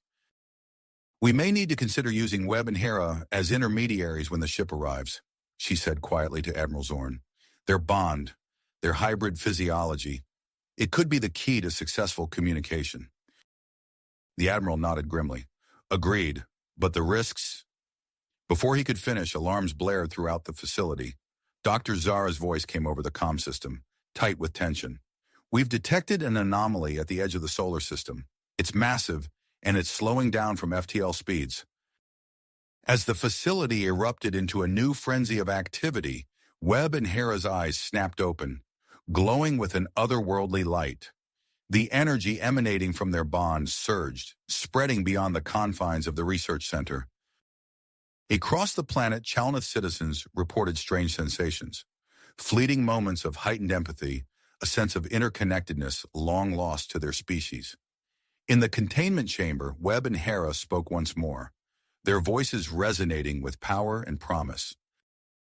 "The awakening has begun," they intoned. "The lost children of Chalnoth will soon remember their heritage." As the words hung in the air, heavy with portent, the team knew that they stood on the precipice of a new era. The approaching vessel drew ever closer, carrying with it the weight of history and the promise of an uncertain future. Future. As the words echoed through the facility, alarms blared with renewed urgency. Admiral Zorn's voice cut through the chaos, his tone sharp and authoritative. "Implement planet-wide state of emergency protocols. All defensive systems, activate now." The research center erupted into a flurry of activity. Dr. Rodriguez turned to her team, her eyes blazing with determination. "We need to prepare Webb and Hera for their role as intermediaries. Dr. Hunter, with me." The two scientists rushed to the containment chamber, where Webb and Hera sat upright, their eyes glowing with an otherworldly light. Dr. Hunter pulled out a sleek, newly developed device. "This communication interface should amplify their empathic abilities," he explained, carefully attaching the device to the chamber's walls. "It'll allow them to project their thoughts and emotions across vast distances." As they worked, reports flooded in from across the planet. Commander Krav's voice crackled over the comm system, tense and urgent. "We're seeing widespread panic. Chalnoth citizens are experiencing sudden bursts of empathic awareness. It's chaos out there." Dr. Vex, his cybernetic eye whirring as he analyzed the incoming data, confirmed what they all suspected. The energy signature from Webb and Hera's bond is reactivating dormant Chalnoth abilities. This could lead to significant social upheaval if not managed properly. Outside the facility, the Chalnoth sky darkened as the massive alien vessel entered the outer reaches of the solar system. Its sheer size dwarfed anything in the joint human-Chalnoth fleet, casting an imposing silhouette against the stars. Webb and Hera's voices, perfectly synchronized, filled the chamber. "We can see it clearly now. The vessel, it's a home, not a weapon. They've come to reclaim their children." Dr. Lyra, monitoring their vital signs, gasped as she noticed new changes in their physiology. Intricate, luminescent patterns began to form on their skin, shifting and changing in response to the energy pulses emanating from the approaching ship. "Their transformation is accelerating," she reported, her voice a mix of awe and concern. "They're evolving into something new, a perfect hybrid of human and Chalnoth biology enhanced by progenitor influence." Admiral Zorn, faced with a monumental decision, ordered the defensive fleet to stand down. "Form a welcoming committee," he commanded, his voice steady despite the gravity of the situation. "We'll meet them as allies, not adversaries." The decision sent shockwaves through both human and Chalnoth societies. High Priestess Zana seized the opportunity, her voice ringing out across public channels. "The divine web has brought forth the return of our ancestors. Join me in welcoming the progenitors." As thousands flocked to Zana's cause, Commander Krav found himself stretched thin, struggling to maintain order amidst the religious fervor and newly awakened empathic abilities of the populace. In orbit, the joint fleet took up escort positions around the colossal alien vessel as it entered the inner solar system. The ship's design, a breathtaking fusion of human and Chalnoth architectural elements, left no doubt about its origins. Suddenly, all communication channels were overridden by a powerful signal from the progenitor ship. The message, delivered in an ancient Chalnoth dialect, reverberated through every speaker and device on the planet. "We have returned to reclaim our children. We seek communion with the hybrid beings we sense among you." Admiral Zorn, recognizing the critical nature of the request, made a swift decision. "Prepare Webb and Hera for transfer to the orbital platform. It's time for first contact." As Webb and Hera were carefully moved to the space station, their empathic abilities surged once more. Their eyes rolled back, bodies going limp as their minds connected directly with the collective consciousness aboard the progenitor vessel. Dr. Hunter, monitoring their neural activity, marveled at the readings. They're acting as a living bridge between our species and the progenitors. Their hybrid physiology allows them to process and translate vast amounts of information and emotion. The orbital platform buzzed with nervous energy as representatives from Earth and Chalnoth gathered for the impending meeting. Webb and Hera, their bodies now adorned with pulsating iridescent patterns, were placed at the center of a specially designed chamber. As the progenitor ship drew near, its massive hull blocking out the stars, a hush fell over the assembled dignitaries. The stage was set for a historic encounter that would reshape the future of multiple worlds. Webb and Hera's eyes snapped open, glowing with an intense otherworldly light. Their voices, now a harmonic blend of human, Chalnoth, and something entirely new, filled the chamber. They are here.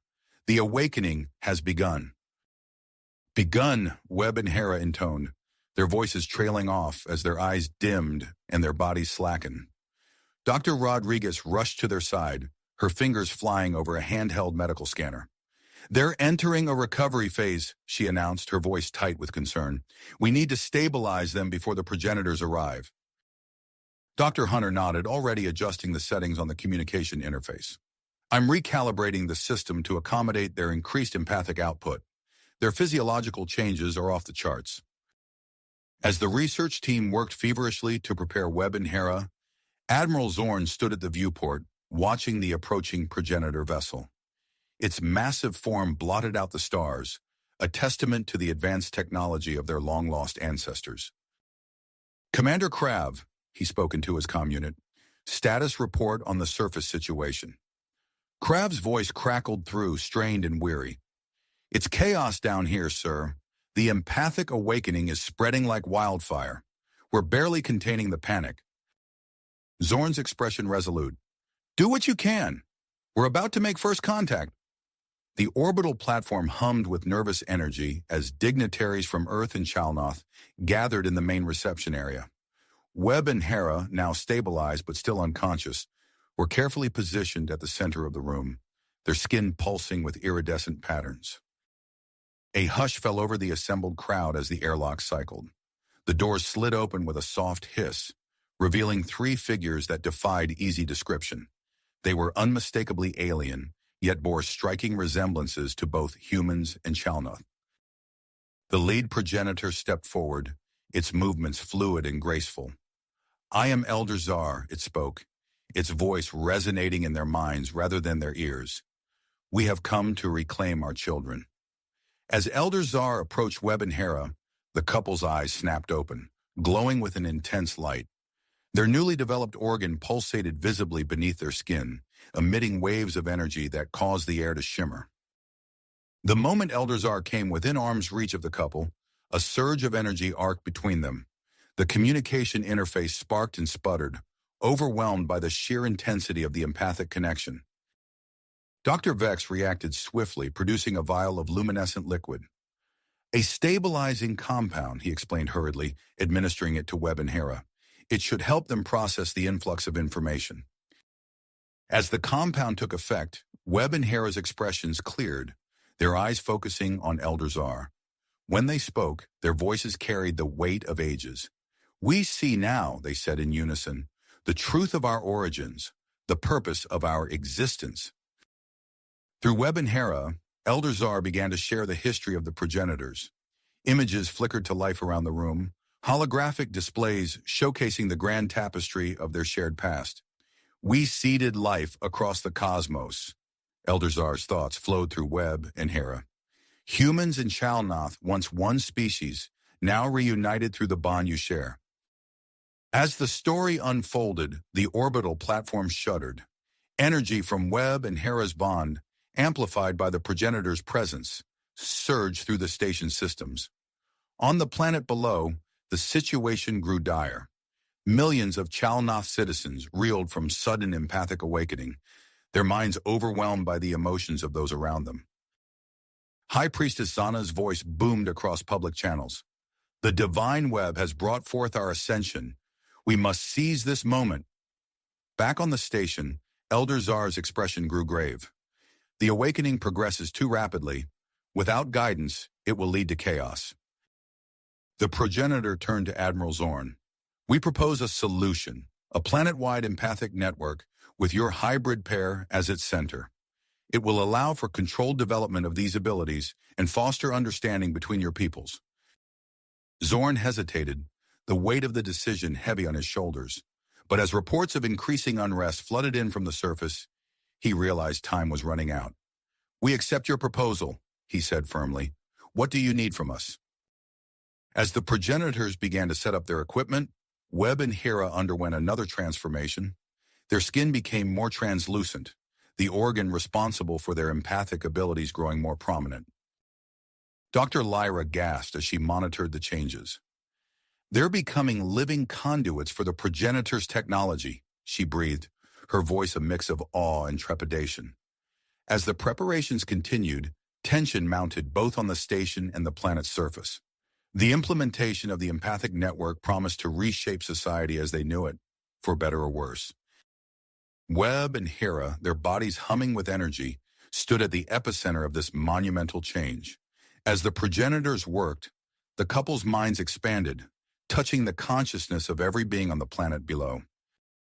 The future of both species hung in the balance, poised on the edge of a transformation that would redefine the very nature of their existence. As the empathic network began to take shape, the first tendrils of connection spread across the globe, heralding the dawn of a new era for humanity and the Chalnoth alike. As the empathic network began to take shape, Webb and Hera's bodies underwent another startling transformation. Their skin, once merely adorned with pulsating patterns, now shimmered with an otherworldly iridescence. The organ responsible for their empathic abilities grew more prominent, visibly pulsating beneath their translucent skin and emitting waves of energy that resonated with the progenitor equipment. Dr. Lyra's eyes widened as she studied the readings on her medical scanner. Their brain activity, it's synchronized to an unprecedented degree, she reported, her voice filled with awe. They're processing and transmitting information at rates we've never seen before. Dr. Hunter nodded, his fingers flying over a holographic display. It's essential for the network's expansion. They're acting as living processors, managing the influx of data from millions of newly awakened Chalnoth. On the planet's surface, the situation rapidly deteriorated. The mass awakening of empathic abilities among the Chalnoth population reached a critical point, causing widespread panic and disorientation. Millions of citizens reeled from the sudden onslaught of shared emotions and experiences flooding their consciousness. Commander Krav's voice crackled over the comm system, strained and urgent. We're losing control down here. The empathic feedback is overwhelming our people. We need a solution. Fast. Admiral Zorn's expression hardened as he made a swift decision. Prepare Webb and Hera for immediate transport to the surface, he ordered. Their presence might help stabilize the situation. As the hybrid couple was rushed to a shuttle, Dr. Rodriguez and Dr. Vex hurried alongside them, carrying specialized equipment to monitor their evolving physiology. The descent to the planet was tense, the shuttle's occupants acutely aware of the chaos unfolding below. Upon entering the planet's atmosphere, Webb and Hera's proximity intensified the empathic network's effect. Their enhanced abilities projected a wave of calm across the connected Chalnoth population, easing the panic and disorientation that had gripped the planet. The shuttle touched down near the government complex, where High Priestess Zana and her followers had converged. As Webb and Hera emerged, their glowing forms created a palpable shift in the emotional atmosphere of the gathered crowd. Sensing an opportunity, Admiral Zorn's voice came through Dr. Rodriguez's comm unit. Establish a direct empathic link between Webb, Hera, and High Priestess Zana. We need to defuse this situation now. Dr. Vex quickly adjusted the settings on their mobile equipment, creating a focused empathic channel. As the connection formed, Zana's eyes widened, her body tensing as she was flooded with information about the true nature of the progenitors and the purpose of the empathic network. The link had an unexpected ripple effect. The combined influence of Webb, Hera, and Zana resonated through the network, triggering a surge of shared understanding among the connected Chalnoth population. Vivid visions of their species' ancient history and long-forgotten connection to the progenitors flashed through the collective consciousness. As the chaos subsided, Elder Czar and the progenitor delegation arrived at the complex. They brought with them sleek, advanced technology designed to enhance and stabilize the empathic network.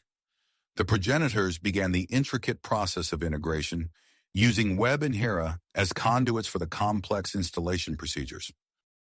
Webb and Hera stood at the center of a web of shimmering energy, their bodies serving as the focal point for the merging of progenitor technology and the empathic network. As the integration progressed, their physiological changes accelerated. Their skin began to emit a subtle, pulsating glow that synchronized with the rhythm of the planet-wide network. Dr. Rodriguez gasped as she monitored their vital signs.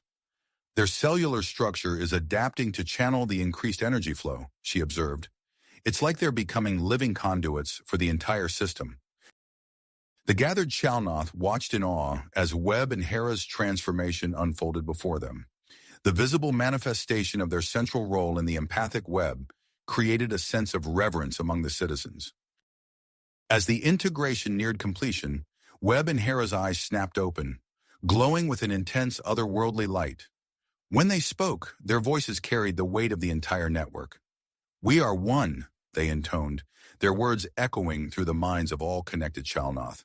The past, present, and future united through understanding.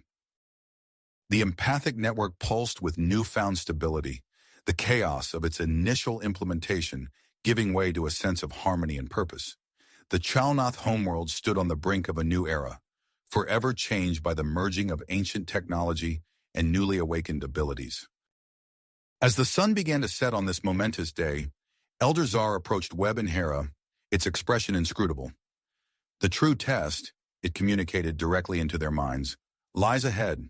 The network is stable, but its impact on your species has only just begun. Webb and Hera nodded in unison, their glowing forms casting long shadows across the gathered crowd.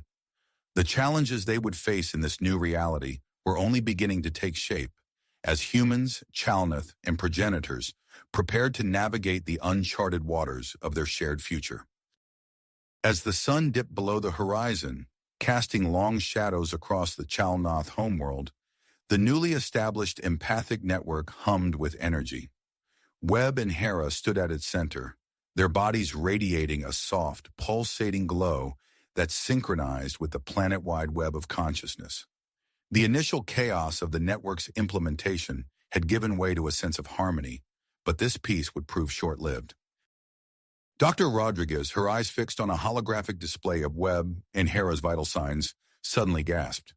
"Their physiological changes are accelerating at an unprecedented rate," she announced, her voice tense with concern. Dr. Vex leaned in, his scaled brow furrowing as he studied the data.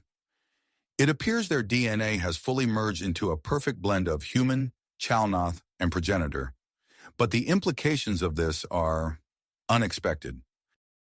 As if on cue, Webb and Hera's skin began to emit a more intense bioluminescence, pulsing in rhythm with their increasingly rapid heartbeats. Their eyes locked onto each other, a spark of primal energy passing between them. "We need to move them to a secure location immediately," Dr. Vex urged, recognizing the signs of impending trouble. But it was already too late.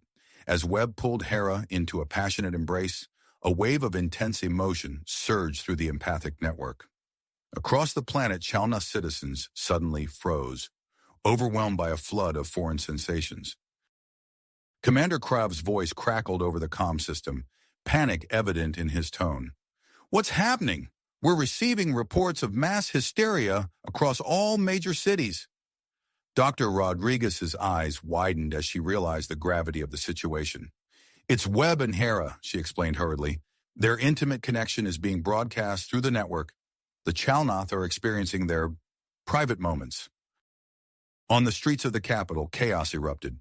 Chalnoth citizens, still adapting to their newly awakened empathic abilities, found themselves overcome by waves of intense arousal.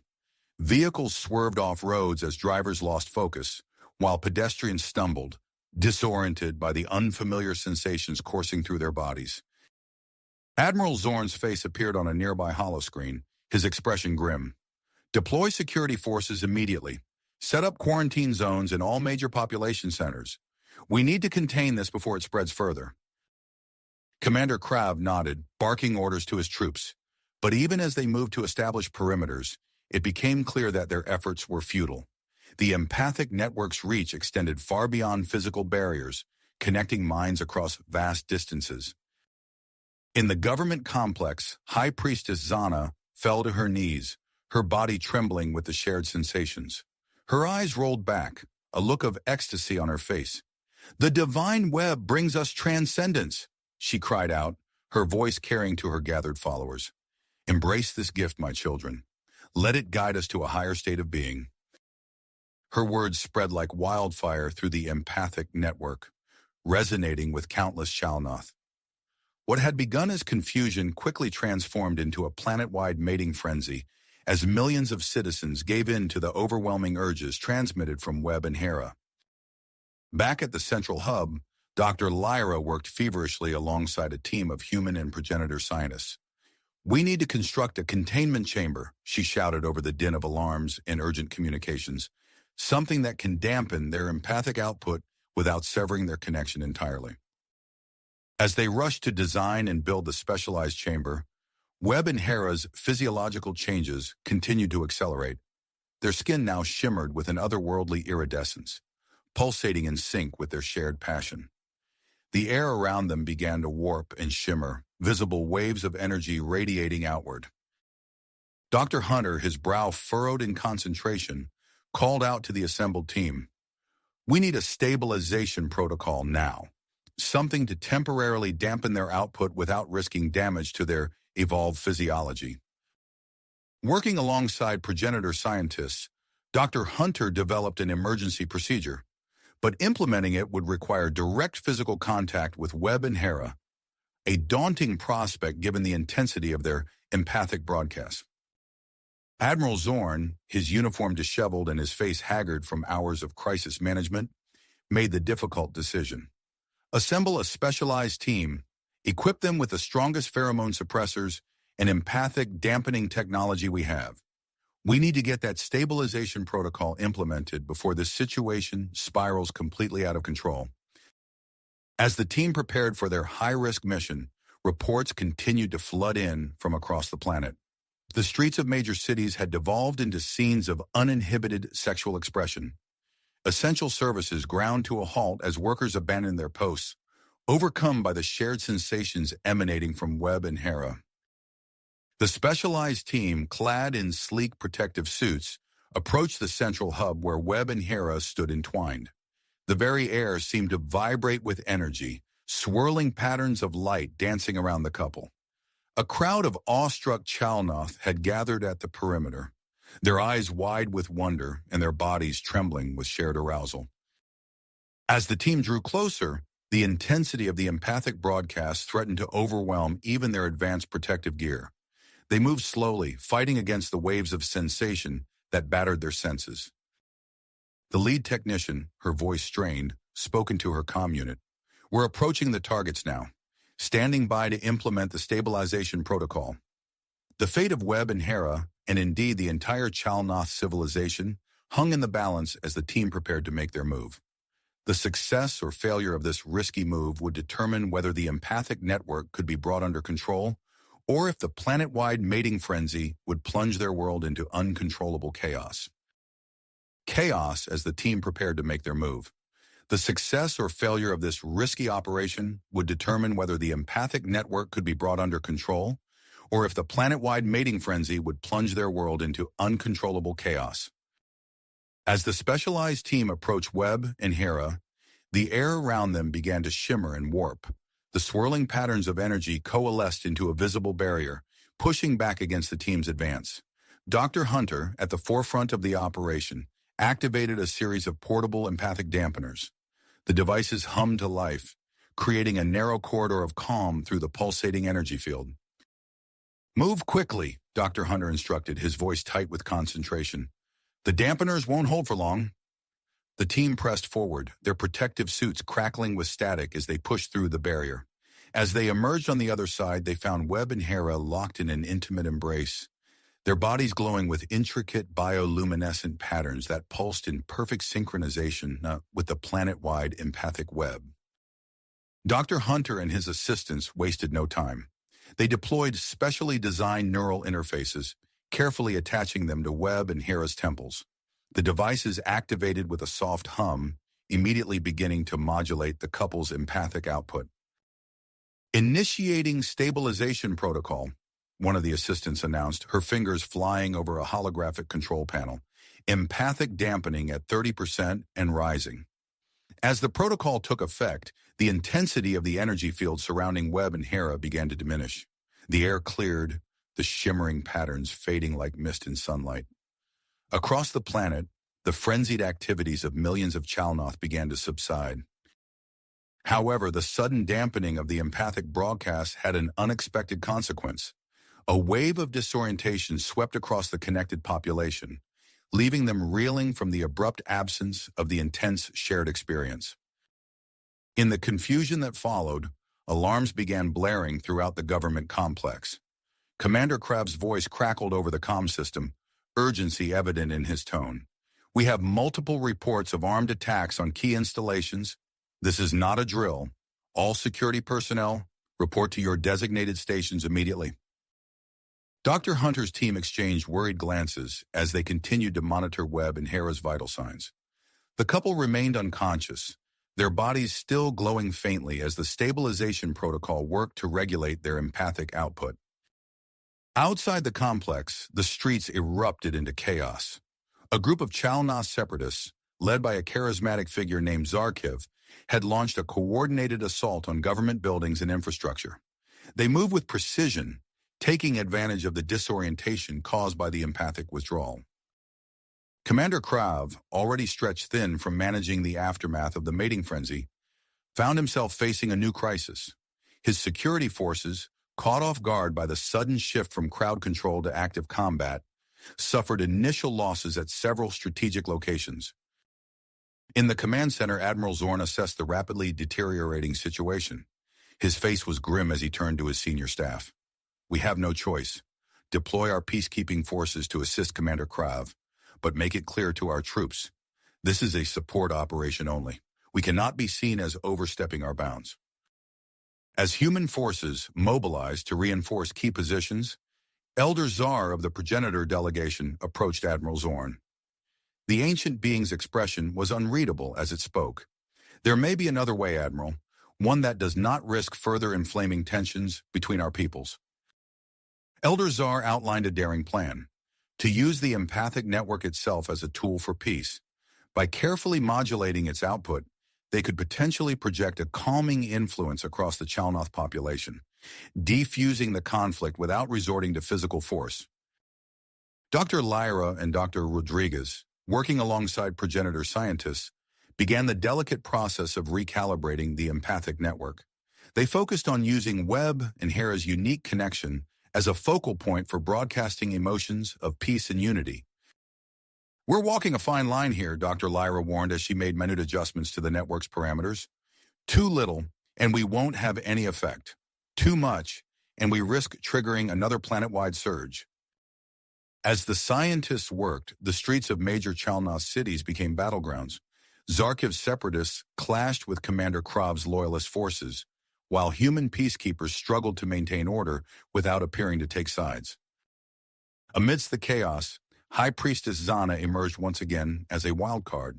Still reeling from her intense empathic experience, she began rallying her followers in the city's central square. Her voice carried over the sounds of distant fighting, preaching a message of embracing the changes brought by the empathic awakening. "The divine web has shown us the path to transcendence," Zana cried, her eyes blazing with fervor. "We must reject the old ways and the false promises of those who would lead us astray. Our destiny lies in unity, not division." As the conflict escalated, Webb and Hera began to stir. The stabilization protocol slowly wore off, allowing their empathic abilities to gradually return. As consciousness returned, they were immediately assaulted by a tidal wave of emotions from across the planet, Fear, anger, confusion, and pain flooded their senses. Dr. Hunter, monitoring their vital signs, noticed something extraordinary. Their brainwave patterns are changing, he announced, excitement creeping into his voice. It's as if they're adapting to the input, learning to process it. Admiral Zorn, hearing this report, made a swift decision. Get them to the secure command center immediately. If they can learn to control this ability, they might be our best hope for ending this conflict before it tears the planet apart. As Webb and Hera were carefully transferred to a heavily guarded transport, their bodies began to glow more intensely. The bioluminescent patterns on their skin shifted and changed, reflecting the tumultuous emotions they were processing from millions of minds across the planet. The transport sped through the chaotic streets, escorted by a mixed squad of human and Chalnoth security forces. Inside, Webb and Hera lay side by side, their hands intertwined. Though still not fully conscious, they instinctively reached out to each other, their bond deepening as they worked together to make sense of their expanded empathic range. As the transport neared the secure command center, Webb's eyes fluttered open. He turned his head, meeting Hera's gaze as she too regained consciousness. No words were needed as they shared a look of drive. They could feel the weight of responsibility settling upon them. The fate of human-Chalnoth relations, and perhaps the stability of the entire planet, now rested on their ability to harness and direct the power of the empathic network. The transport came to a stop, and the doors slid open to reveal the fortified entrance of the command center. As medical staff rushed forward to assist them, Webb and Hera slowly sat up, their bodies still pulsing with otherworldly light.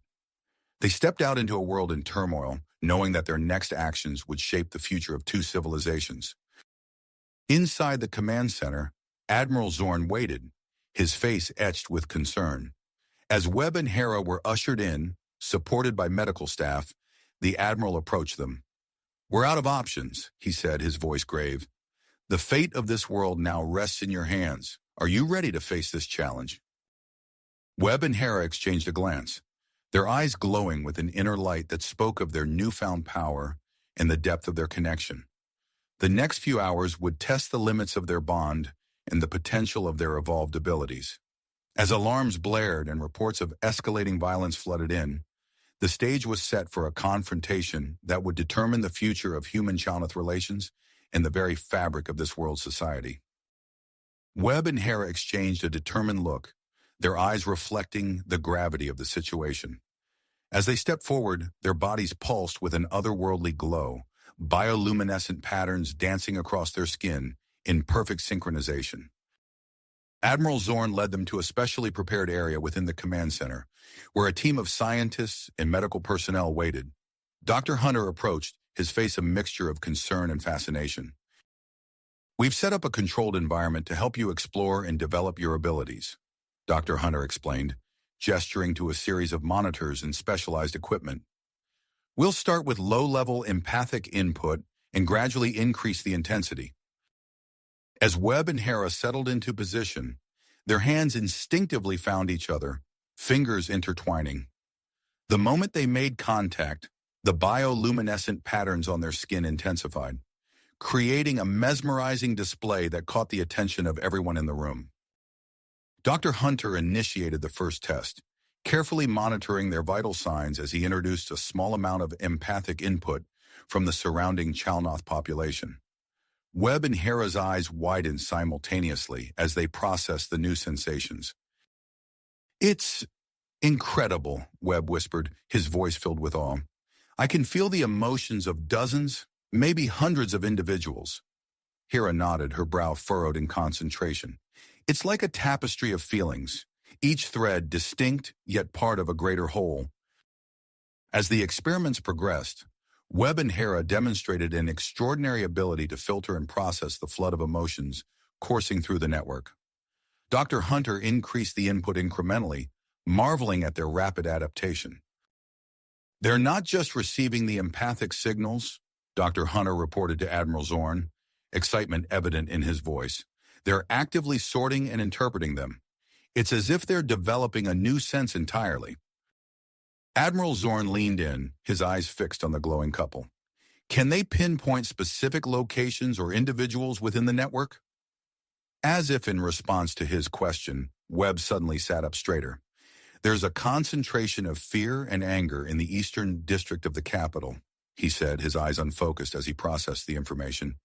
It feels like a confrontation between two groups. Hera chimed in, her voice steady despite the strain evident on her face. I'm sensing a surge of perseverance and purpose from the southern continent. It's focused, organized. Likely Zarkiv's separatist forces. Commander Krav, who had been silently observing, stepped forward. This is incredible. With this level of insight, we could anticipate and prevent conflicts before they escalate. As Webb and Hera continued to explore their newfound abilities, alarms blared throughout the command center. A junior officer rushed to Admiral Zorn, his face pale with urgency. Sir, we've received reports that Zarkiv's forces have seized control of the Meridian spaceport, the officer reported. They've cut off all ground access and disabled our remote monitoring systems. Admiral Zorn's expression hardened as he processed the news. He turned to Commander Krav, his voice sharp with authority. We need to retake that spaceport immediately.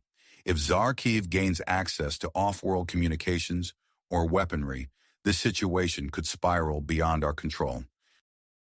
The Admiral activated a secure communication channel, his voice resonating with urgency.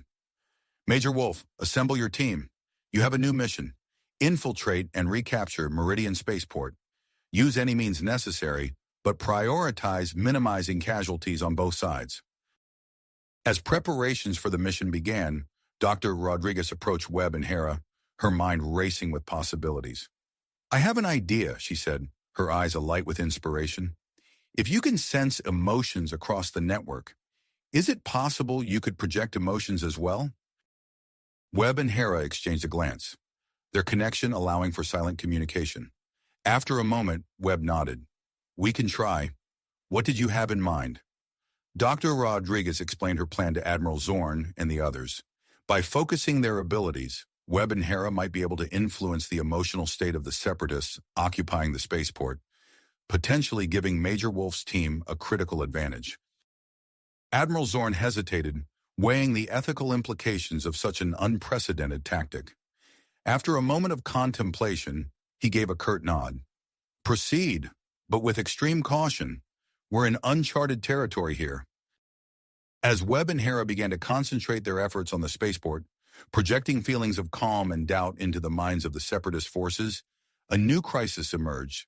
Commander Krav received an urgent report from his security teams. Sir, High Priestess Zana is leading a large group of followers towards the command center, the security officer reported. She claims to have received another vision instructing her to make direct contact with Webb and Hera. Commander Krav's face tightened with concern. Deploy a defensive perimeter immediately. We cannot risk Zana interfering with Webb and Hera's efforts. As the command center buzzed with activity, Webb and Hera delved deeper into the empathic network, their bodies glowing with increasing intensity. Suddenly, their eyes snapped open in unison, filled with a mixture of wonder and trepidation. There's something else here, Hera whispered, her voice trembling slightly. A deeper layer of consciousness hidden beneath the surface. Webb nodded, his grip on Hera's hand tightening. It feels ancient, dormant, like a backup system designed to unite the entire species.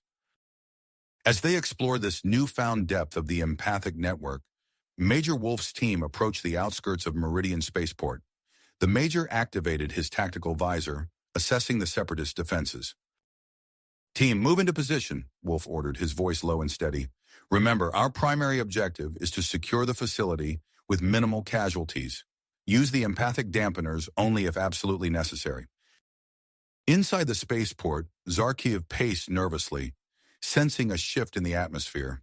His followers seemed distracted, their tenacity wavering under the subtle influence of Webb and Hera's empathic projection. As the human peacekeepers prepared to breach the spaceport's outer defenses, High Priestess Zana's procession drew ever closer to the command center. The air crackled with tension as multiple crises converged, each with the potential to alter the course of human-Chalnoth relations forever. Webb and Hera, their bodies pulsing with ethereal light, stood at the precipice of a momentous decision. The dormant empathic network they had uncovered held the power to potentially unite the entire Chalnoth species, bypassing surface-level conflicts and appealing directly to their collective unconscious. As they contemplated the risks and potential consequences of activating this ancient system, the command center hummed with activity. Admiral Zorn coordinated Major Wolf's assault on the spaceport, while Commander Krav prepared to confront High Priestess Zana and her followers. The fate of two civilizations hung in the balance, with Webb and Hera's unique bond at the center of it all. As they prepared to take their next step, the air itself seemed to vibrate with the weight of impending change. As Webb and Hera prepared to take their next step, the air itself seemed to vibrate with the weight of impending transformation.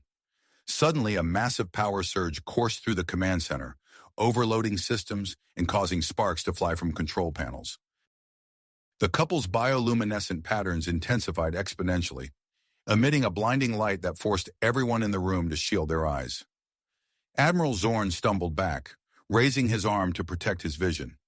Dr. Hunter fumbled for his medical scanner, desperate to monitor the unprecedented event unfolding before him. As quickly as it began, the light faded. Webb and Hera collapsed to the floor, their bodies intertwined and still physically connected. Dr. Hunter rushed to their side, his scanner beeping frantically as it registered off-the-charts neural activity. Their brain, it's incredible, Dr. Hunter breathed, eyes wide with a mixture of awe and concern. They've done it. They've tapped into the dormant Chalnoth empathic system. Commander Krav stepped closer, his antennae twitching nervously. Are they all right? Before Dr. Hunter could respond, Webb and Hera's bodies began to emit a low-frequency pulse.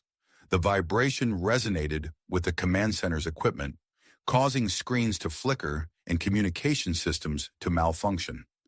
Officers scrambled to stabilize their systems as alarms blared throughout the facility. Outside, High Priestess Zana's procession ground to a halt. The assembled Chalnoth gasped in unison as a shared vision overtook them. They saw Webb and Hera as radiant beings of pure energy, their forms transcending physical boundaries. Inside the command center, Admiral Zorn received an urgent transmission from Major Wolf at the spaceport. The Major's voice crackled through the interference, filled with confusion and urgency. Sir, something's happening here. The Separatists, they've just stopped fighting. They look dazed, almost entranced. Admiral Zorn's eyes widened as he realized the scope of what was unfolding. Major, secure the facility. Take advantage of their state, but exercise caution. We don't know how long this will last. As Major Wolf acknowledged the order, reports flooded in from across the planet. Conflicts in major cities ceased abruptly as Chalnoth on all sides found themselves overcome by a shared sense of connection. The empathic wave spread rapidly, affecting even those not directly connected to the network. Dr. Rodriguez and Dr. Lyra worked frantically to stabilize Webb and Hera's condition. They noticed the couple's hybrid physiology undergoing further changes. Their skin became more translucent, revealing intricate patterns of light coursing through their bodies. It's as if their entire cellular structure is adapting to channel this empathic energy, Dr. Rodriguez muttered, her fingers flying over her datapad as she recorded her observations. The command center doors slid open, admitting Elder Czar and the progenitor delegation. They moved with purpose, carrying advanced medical equipment designed to interface with Webb and Hera's evolved biology. We sense the activation of the ancient system, Elder Czar explained, his voice laden with gravity. We must act quickly to stabilize their energy output. The progenitors set up their equipment around Webb and Hera, creating a shimmering containment field. As the field activated, the couple's erratic energy emissions began to stabilize. Admiral Zorn watched the proceedings with a mixture of hope and trepidation. He turned to Commander Krav, his voice low and urgent. What's the situation outside? Commander Krav checked his tactical display. High Priestess Zana and her followers remain immobile. They appear to be in some kind of trance state. Should we move to secure them? Before Admiral Zorn could respond, alarms blared from the long-range sensor station. A junior officer called out, his voice tinged with disbelief. Sir, we're detecting unusual energy readings from nearby Chalnoth colonies and outposts, and incoming ships, dozens of them altering course to return to the homeworld. Admiral Zorn's mind raced as he processed the implications. Alert the fleet, maintain a defensive perimeter around the system. We can't risk other species misinterpreting this as an aggressive mobilization. As the human forces moved to implement the Admiral's orders, the progenitor vessel in orbit began emitting complex energy patterns. These interacted with the planetary empathic network, creating a mesmerizing aurora in the upper atmosphere. Dr. Vex, who had been quietly observing, suddenly stepped forward. Those patterns, they're forming Chalnoth script, ancient Chalnoth script. Inside the containment field, Webb and Hera remained physically unconscious, but their minds extended through the vast empathic network. They perceived the entire Chalnoth population as an intricate web of interconnected minds. Through this connection, fragments of long-buried racial memories began to surface. As Webb and Hera delved deeper into the collective consciousness of the Chalnoth species, they stood on the brink of uncovering truths that would reshape not only Chalnoth society, but potentially the balance of power in the entire sector. The empathic awakening had begun, and its effects were rippling out across the stars, drawing the scattered children of Chalnoth back to their ancestral home. In the command center, tensions ran high as the assembled leaders of humans, Chalnoth, and progenitors watched the unfolding events with a mixture of awe and apprehension. They knew that the next few hours would be critical in shaping the future of interspecies relations and the fate of the Chalnoth people. As Webb and Hera remained unconscious within the progenitor containment field, the command center hummed with activity. The couple's bodies began to undergo further physical changes, their skin becoming increasingly translucent. Intricate patterns of light flowed through their veins, pulsating in perfect synchronization with the planet-wide empathic field. Dr. Hunter leaned closer to his medical scanner, his eyes widening as he processed the readings. "Their neural activity is off the charts," he muttered to Dr. Rodriguez, who was furiously typing notes into her datapad. "I've never seen anything like this before." Dr. Rodriguez nodded, her brow furrowed in concentration. "Their brainwaves are perfectly synchronized. It's as if their individual consciousnesses have merged into a single entity." Outside the command center's reinforced windows, the sky erupted in a dazzling display of aurora-like phenomena. The swirling patterns of light mirrored the bioluminescent glow emanating from Webb and Hera's bodies. Admiral Zorn paced the room, his gaze darting between the unconscious couple and the tactical displays showing the planet-wide empathic awakening. "Status report on the spaceport situation," he barked into his communicator. Major Wolf's voice crackled through the speaker. "Spaceport secured, sir. We've apprehended Zarkiv, but something strange is happening. He seems to be resisting the empathic effect somehow." As if on cue, alarms blared from the medical station monitoring Zarkiv's vital signs. "Sir," a junior officer called out, "Zarkiv's readings are spiking. He's experiencing some kind of seizure." Before Admiral Zorn could respond, the doors to the command center slid open. Commander Krav entered, flanked by a small security detail escorting High Priestess Sana and a handful of her followers. Zana's eyes glowed with the same bioluminescence as Webb and Hera, her steps faltering as she approached the containment field. "By the Ancient Ones," Zana whispered, falling to her knees before the pulsating energy barrier. "It's true. The prophecy is fulfilled." Elder Zar stepped forward, his long fingers dancing over the controls of the progenitor medical equipment. "We must act quickly," he said, his voice carrying an urgency that cut through the room's tension. "Their transformation is accelerating. We need to stabilize their energy output before it overwhelms their physical forms." As the progenitors worked, Dr. Lyra's eyes widened in astonishment. The holographic displays surrounding Webb and Hera flickered to life, projecting images of ancient Chalnoth history and long-forgotten technological marvels. "Admiral," Dr. Lyra called out, her voice trembling with excitement, "you need to see this. These schematics, they appear to be for some kind of empathic amplifier. If I'm reading this correctly, it could potentially extend the network across the entire galaxy." Admiral Zorn's expression hardened as he processed the implications. "Assemble a joint human Chalnoth team immediately," he ordered. We need to start deciphering this technology as soon as possible. As the scientists and engineers scrambled to comply, Webb and Hera's bodies suddenly lifted off the ground, suspended within the containment field. Their limbs moved in slow, graceful arcs, as if guided by an unseen choreographer. The patterns of light beneath their skin intensified, and tendrils of energy began to extend from their bodies, reaching out to interface with the surrounding equipment. Screens throughout the command center erupted with streams of data, the accumulated knowledge and memories of the entire Chalnoth species, pouring through Webb and Hera's connected minds. Analysts rushed to capture and interpret the flood of information, recognizing the unprecedented opportunity to understand Chalnoth culture and history. Outside, the planet-wide empathic phenomenon reached a fever pitch. Reports flooded in from across the globe of Chalnoth, experiencing shared visions of their species' past and potential futures. These visions revealed glimpses of advanced technologies, peaceful coexistence with other species, and the expansion of Chalnoth civilization to the stars. In orbit, the progenitor vessel continued to emit complex energy patterns, forming a protective barrier around the Chalnoth homeworld.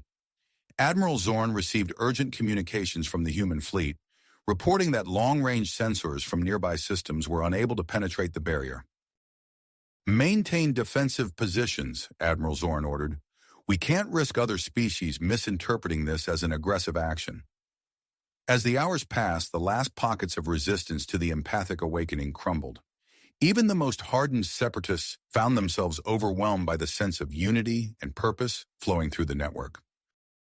Suddenly, Webb and Hera's bodies began to emit a soft, pulsating glow that spread beyond the containment field. The light suffused the command center, enveloping everyone present, humans, Chalnoth, and progenitors alike.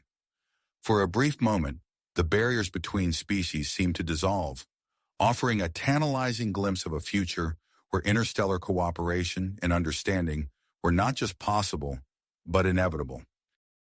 As the glow subsided, Webb and Hera's bodies gently descended back into the containment field.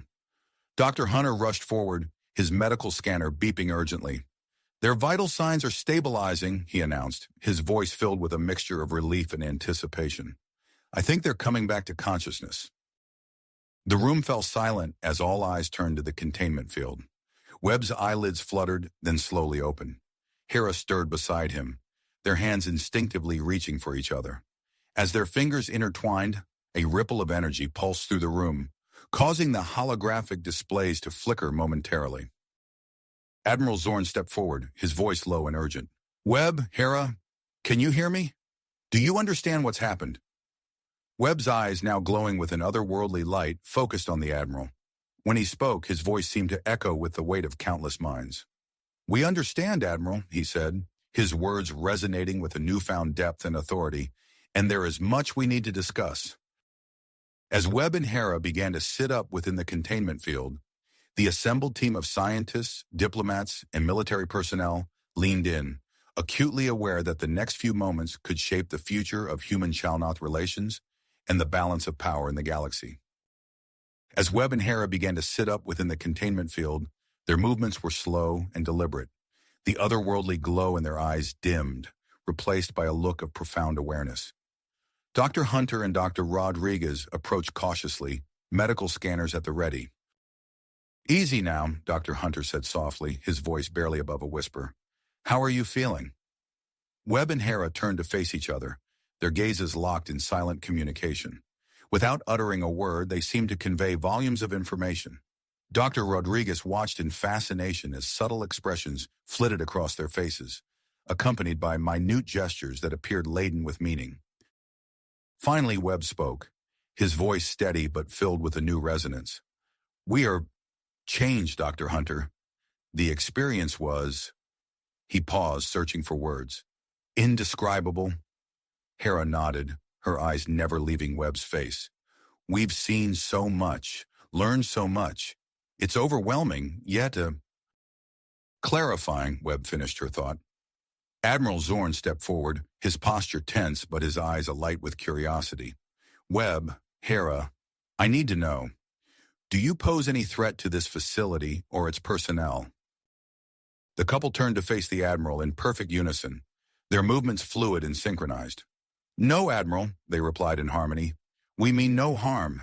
In fact, we believe we can help, in ways we're only beginning to understand." Zorn nodded, his decision already made. "Dr. Hunter, Dr. Rodriguez, I want a full medical evaluation of Webb and Hera. Commander Krav, begin preparations for a specialized training facility in the secure wing. We need to understand the full extent of their abilities." As the command center burst into activity, Webb and Hera stood, their movements graceful despite the lingering effects of their transformation. They watched the flurry of motion around them with serene expressions, occasionally exchanging glances that seemed to convey entire conversations. Dr. Lyra approached, her datapad clutched tightly in her hand. "The empathic amplifier schematics. They're already yielding results. We've constructed a prototype, and initial tests are promising." Admiral Zorn's eyes widened. "How promising?" "We have successfully amplified empathic signals across short distances," Dr. Lyra explained, her voice tinged with excitement. "With further refinement, we might be able to extend the range significantly." As they discussed the implications of this breakthrough, a commotion near the entrance caught their attention. High Priestess Zana entered, her eyes glowing faintly, flanked by a group of Chalnoth citizens. "Admiral Zorn," Zana called out, her voice carrying a newfound authority. "We must act quickly to stabilize the planet-wide empathic field. I propose organized gatherings, focal points for collective meditation and connection." Webb and Hera turned towards Zana, their expressions thoughtful. "She's right," Webb said softly. "The empathic network is still in flux. These gatherings could help anchor it." Hera nodded in agreement. "We can feel the ebb and flow of the field. Zana's proposal has merit." Admiral Zorn considered their words carefully before responding. "Very well, High Priestess. Coordinate with Commander Krav to ensure these gatherings don't interfere with ongoing security operations." As Zana and her followers left to begin preparations, alarms blared from the sensor stations. A junior officer called out, "Sir, the protective barrier around the planet. It's fluctuating. We're detecting periodic weaknesses in the field." Zorn's expression hardened. "Increase patrols along the system's outer perimeter. We can't risk unauthorized incursions while we're in this vulnerable state." Throughout the day, reports streamed in from across the planet. The last remaining separatist cells surrendered to Chalnoth authorities, their support base eroded by the widespread empathic awakening. Commander Krav oversaw their peaceful integration into rehabilitation programs, his typically stern demeanor softened by the waves of empathic energy permeating the planet. As Webb and Hera underwent a battery of tests and evaluations, their newfound abilities became increasingly apparent. They demonstrated an uncanny awareness of their surroundings, often anticipating the actions of those around them before they occurred. During a brief respite from the tests, Webb turned to Hera, his expression serious. "There's so much we need to learn, to control. These abilities, they're powerful but unpredictable." Hera nodded, reaching out to take his hand. As their fingers intertwined, a subtle pulse of energy rippled through the room, causing nearby screens to flicker momentarily. "We'll face it together," she said softly, "whatever comes next." Their moment of quiet connection was interrupted by the arrival of Elder Czar and his progenitor delegation. The alien beings moved with purpose, their long fingers dancing over complex holographic interfaces. "We bring gifts," Elder Czar announced, his multifaceted eyes gleaming. "Technologies designed to work in harmony with the empathic network, medical devices, cognitive enhancers, tools to usher in a new era of advancement for both humans and Chalnoth." As the progenitors began sharing their knowledge with the assembled scientists, Webb and Hera exchanged a significant look. Without words, they conveyed their shared understanding of the monumental changes unfolding around them. Admiral Zorn, ever mindful of the potential consequences of such rapid advancement, pulled Dr. Lyra aside. "We need an ethics committee," he said in a low voice. "Human and Chalnoth representatives to oversee the development and use of these new technologies. We can't afford to stumble blindly into a future we're not prepared for." As night fell on the Chalnoth homeworld, Webb and Hera stood before a window in their newly assigned quarters, gazing out at the shimmering aurora that danced across the sky. The patterns of light seemed to mirror the complex web of empathic connections that now linked the planet's inhabitants. Suddenly, Webb stiffened, his grip on Hera's hand tightening. She turned to him, concern etched on her face. "What is it?" she asked, though she could already feel the answer through their shared connection. "A vision," Webb whispered, his eyes unfocused. "The future. So many possibilities branching out before us like a vast, tangled web." Hera nodded, her own mind filling with glimpses of potential futures, some bright with promise, others dark with unforeseen challenges. "We need to tell Dr. Lyra and Dr. Hunter," she said. "These visions, they could be crucial for guiding our path forward." As they prepared to summon the scientists, an announcement echoed through the facility. Admiral Zorn's voice, tinged with a mix of anticipation and apprehension, filled the air. "Webb, Hera, report to the shuttle bay. It's time for your first diplomatic mission as empathic ambassadors. The nearby Chalnoth colony world awaits."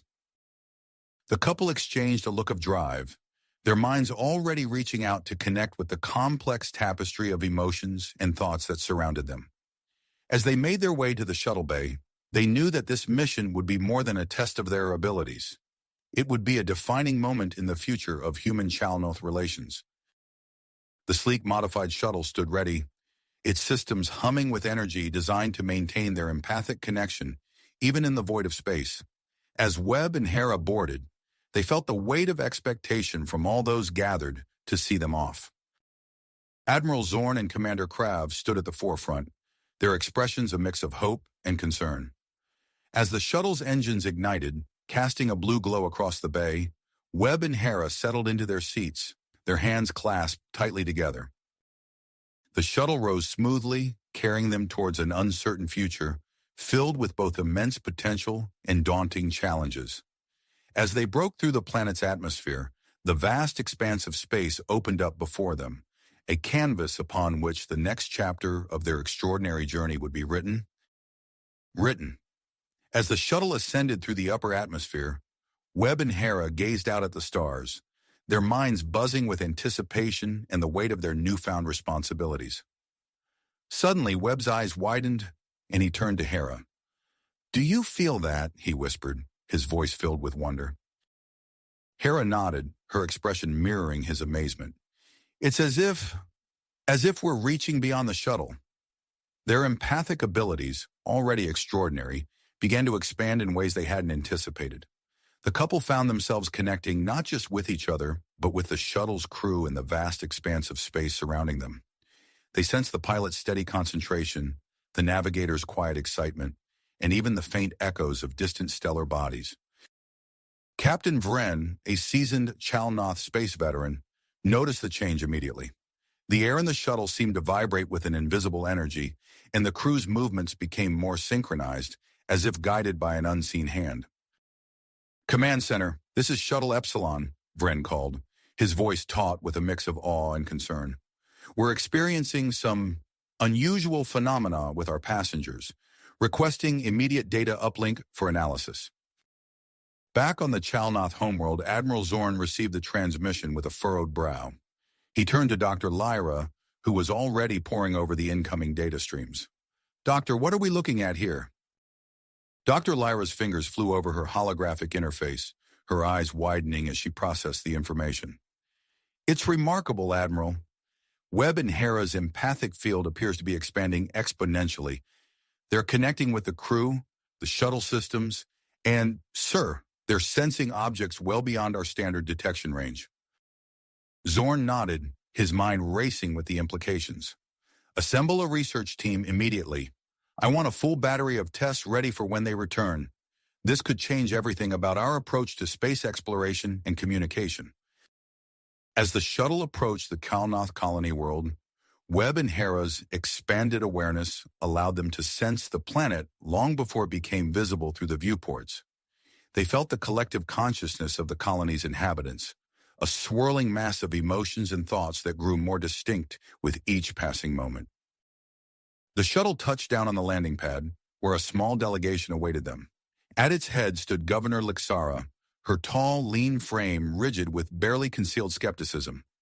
As the airlock hissed open, Webb and Hera stepped out, their bioluminescent patterns pulsing gently in the planet's unfamiliar light. Governor Lixara stepped forward, her voice carefully neutral. "Welcome to Outpost Zeta. I trust your journey was—" Her words trailed off as she entered the range of Webb and Hera's empathic field. Her eyes widened, and she stumbled slightly, steadying herself against a nearby aide. "Governor," Webb asked, concern evident in his voice, "are you all right?" Lixara blinked rapidly, her composure returning, but her expression transformed. The skepticism had vanished, replaced by a look of wonder and dawning understanding. I had no idea," she breathed. "The reports, the rumors, they didn't do justice to what you've become." Hera smiled warmly, extending her hand in a gesture of friendship.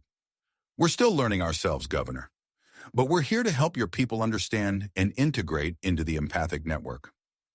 As the diplomatic team moved towards the colony's administrative center, Webb and Hera's empathic reach continued to grow. They sensed the curiosity and apprehension of the colonists, the complex web of relationships and power dynamics within the outpost leadership, and even the subtle changes in the planet's ecosystem. Meanwhile, on the Chalnoth homeworld, the joint human-Chalnoth scientific team was on the verge of a breakthrough. Dr. Rodriguez stood before the towering empathic amplifier, its sleek curves humming with potential energy. Initiating full-scale test in 3, 2, 1. The amplifier pulsed, sending a wave of empathic energy rippling outward. Monitoring stations across the planet lit up, data streams flooding in from every corner of the Chalnoth star system. Dr. Lyra gasped as she interpreted the results. "It's working. We've extended the empathic network's range to encompass the entire system." Admiral Zorn allowed himself a small smile of satisfaction before turning to his communications officer. "Contact all Chalnoth outposts and colonies. I want status reports on the network's effects immediately." As the amplified empathic field spread throughout the star system, its effects were felt almost instantaneously on the colony world. Webb and Hera, in the middle of a tense negotiation with the colony's council, suddenly staggered, their bioluminescent patterns flaring brightly. Governor Lixara rushed to their side, her own empathic senses reeling from the sudden increase in intensity. "What's happening?" she demanded, supporting Webb as he struggled to remain upright. Hera's voice was strained as she answered, "The network, it's grown so much stronger. We can feel everything." On the bridge of a Chalnoth science vessel patrolling the system's outer reaches, Captain Murek stared in disbelief at his sensor readouts. "Command Center, this is the CSS Horizon. We're detecting a spatial anomaly forming at coordinates 227 Mark 0089. It appears to be a wormhole." Admiral Zorn's voice crackled over the comms, tense but controlled. "Maintain your distance, Horizon. Gather all the data you can, but do not, under any circumstances, approach the anomaly." As the wormhole's energy signature pulsed in harmony with the empathic field, Webb and Hera's condition continued to deteriorate. Dr. Hunter's frantic voice cut through the colony's command center. "We need to get them back to the homeworld immediately. Their neural patterns are becoming dangerously unstable." Governor Lixara, her earlier skepticism now completely forgotten, made a split-second decision. "I'll accompany them," she announced, her voice brooking no argument. "My empathic sensitivity might help stabilize them during the journey."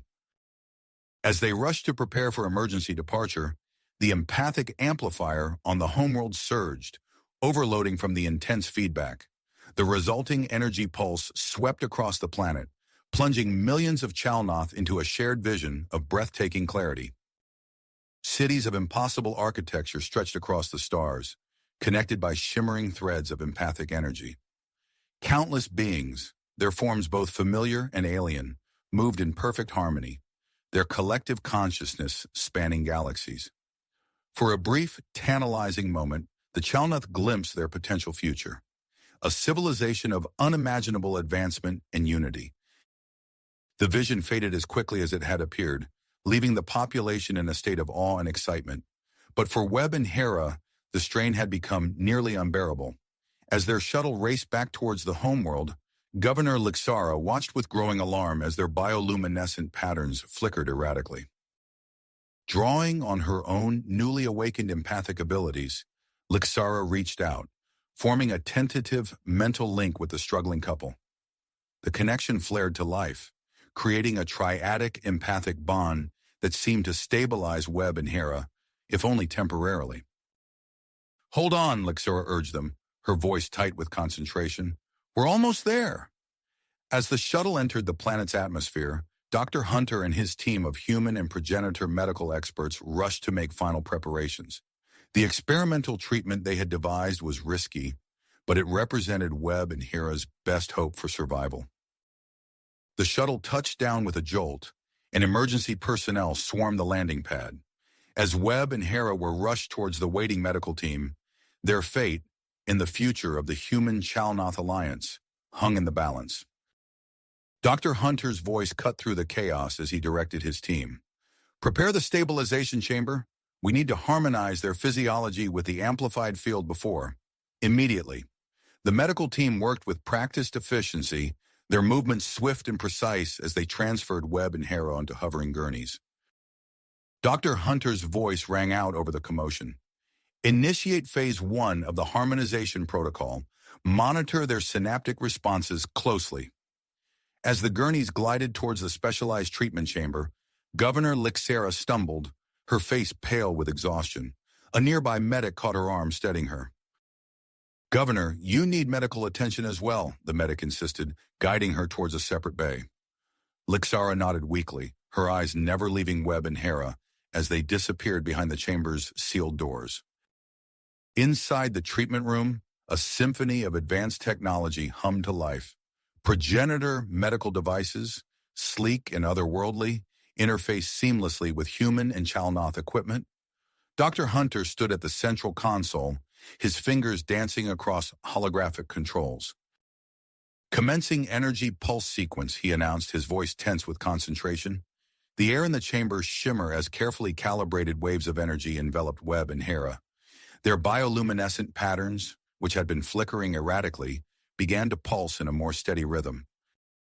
As the treatment progressed, subtle changes became apparent in the couple's physiology. Their skin took on a faint, pearlescent sheen, and beneath it, a soft glow emanated from their newly enhanced empathic organs. Suddenly, alarms blared throughout the facility. Admiral Zorn's voice crackled over the intercom. "Dr. Hunter, we're detecting another power surge in the empathic amplifier.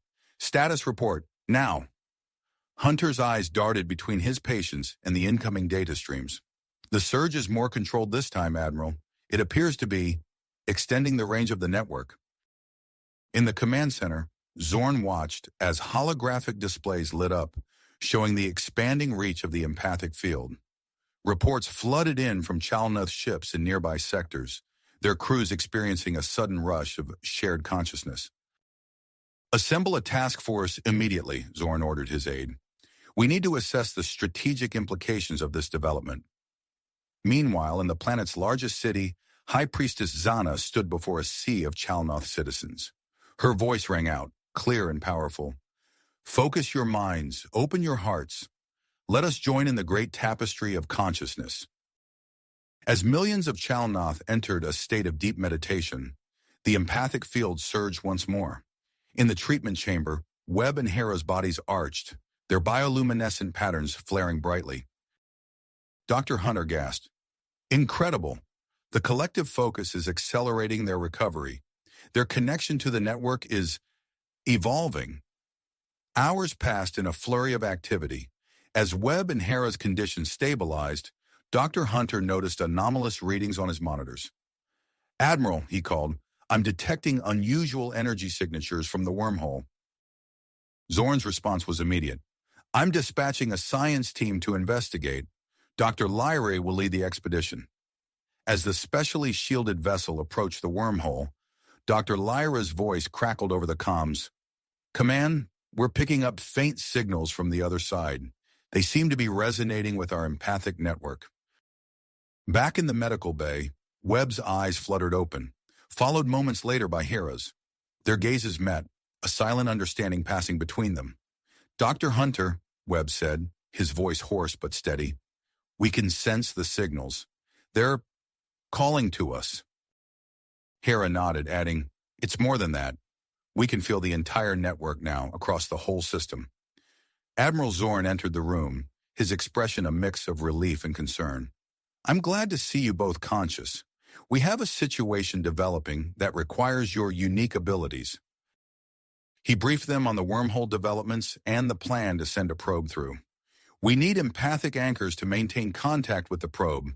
Given your enhanced abilities, you two are our best option." Webb and Hera exchanged a glance, then nodded in unison. "We're ready," Hera said. As preparations for the probe launch began, Webb and Hera were moved to a specially designed control room. They sat in ergonomic chairs, surrounded by a web of sensors and monitoring equipment. Dr. Lyra's voice came through the speakers. "Probe launch in T-10 seconds." Webb reached out, taking Hera's hand in his own. Their bioluminescent patterns synchronized, pulsing in harmony with the countdown. 3, 2, 1, launch. As the probe entered the wormhole, Webb and Hera gasped in unison, their minds filled with a torrent of sensory data, images and impressions of vast unexplored regions of space flickering through their consciousness. "It's incredible," Webb breathed, his eyes wide with wonder. Hera nodded, her voice filled with awe. "So much life, so many possibilities." As the probe continued its journey, the control room buzzed with excitement. The Human-Chalnoth Alliance stood on the brink of a new era, with Webb and Hera as their guides into the unknown. Admiral Zorn watched the proceedings with a mixture of pride and trepidation. He knew that whatever lay beyond the wormhole would forever change the course of both their species. As the first clear images began to stream in from the probe, he leaned forward, eager to glimpse the future that awaited them. Eagerly. The control room fell silent as the first images materialized on the large holographic display. A collective gasp filled the air as the alien landscape came into view. Vast oceans of shimmering liquid, their surface rippling with bioluminescent patterns, stretched as far as the eye could see.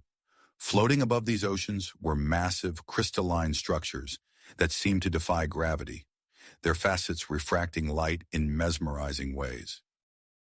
"Incredible," Dr. Lyra breathed, her eyes wide with wonder. "The atmospheric composition is unlike anything we've ever encountered." Admiral Zorn leaned forward, his brow furrowed in concentration. "Any signs of life?" As if in answer to his question, the probe's sensors detected movement. A school of ethereal creatures, their bodies translucent and glowing with internal light, swam through the air around the floating crystals. Webb and Hera, still connected to the probe through their empathic link, suddenly stiffened in their chairs. Their bioluminescent patterns flared brightly, pulsing in a complex rhythm. "We can sense them," Hera said, her voice barely above a whisper. "There's a presence, a civilization." Webb nodded, his eyes unfocused as he processed the flood of empathic information. "They're like us, Admiral. They have empathic abilities, but on a scale we can barely comprehend." Admiral Zorn's decision was swift. "We need to make contact. Prepare an expedition immediately." The next few weeks passed in a flurry of activity. A specialized ship, the CSS Emissary, was outfitted with the latest empathic amplification technology. Webb and Hera, their abilities now far beyond what they had been just months ago, volunteered to lead the mission. As the couple underwent intensive training for potential first contact scenarios, Dr. Hunter monitored their physiological changes closely. "Your neural pathways are adapting at an unprecedented rate," he explained during one examination. "It's as if your bodies are evolving to match your expanding empathic abilities." On the eve of the expedition's departure, an unexpected development threw their plans into disarray. Long-range sensors detected an unknown ship entering the system, its energy signature unlike anything in their database. "It's positioned itself at the edge of our sensor range," reported the tactical officer. "Sir, we're receiving a transmission. They're requesting diplomatic talks." Admiral Zorn turned to Webb and Hera, who had rushed to the command center upon hearing the news. "What do you sense?" The couple closed their eyes, reaching out with their empathic abilities. After a moment, Webb spoke. No immediate threat, Admiral. Their intentions seem curious, perhaps even cautious. Hera nodded in agreement. This could be valuable experience before our own expedition.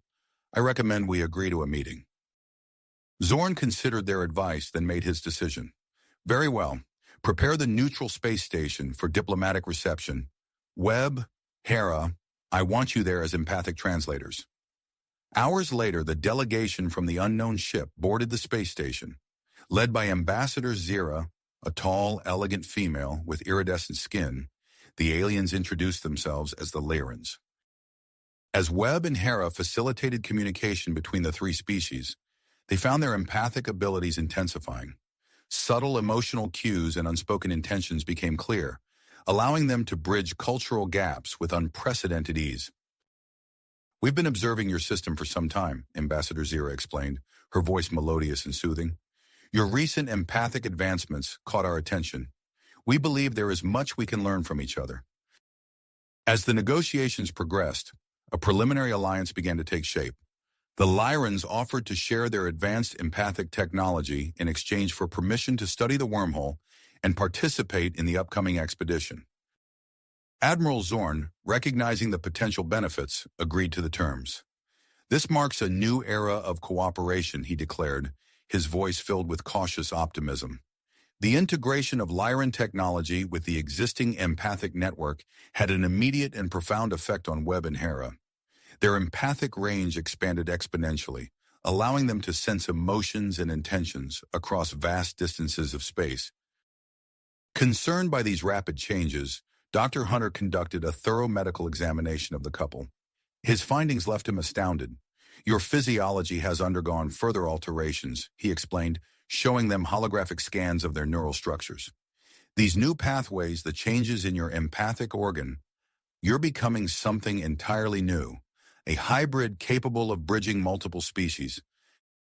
As news of these developments spread, excitement rippled through the Chalnoth homeworld.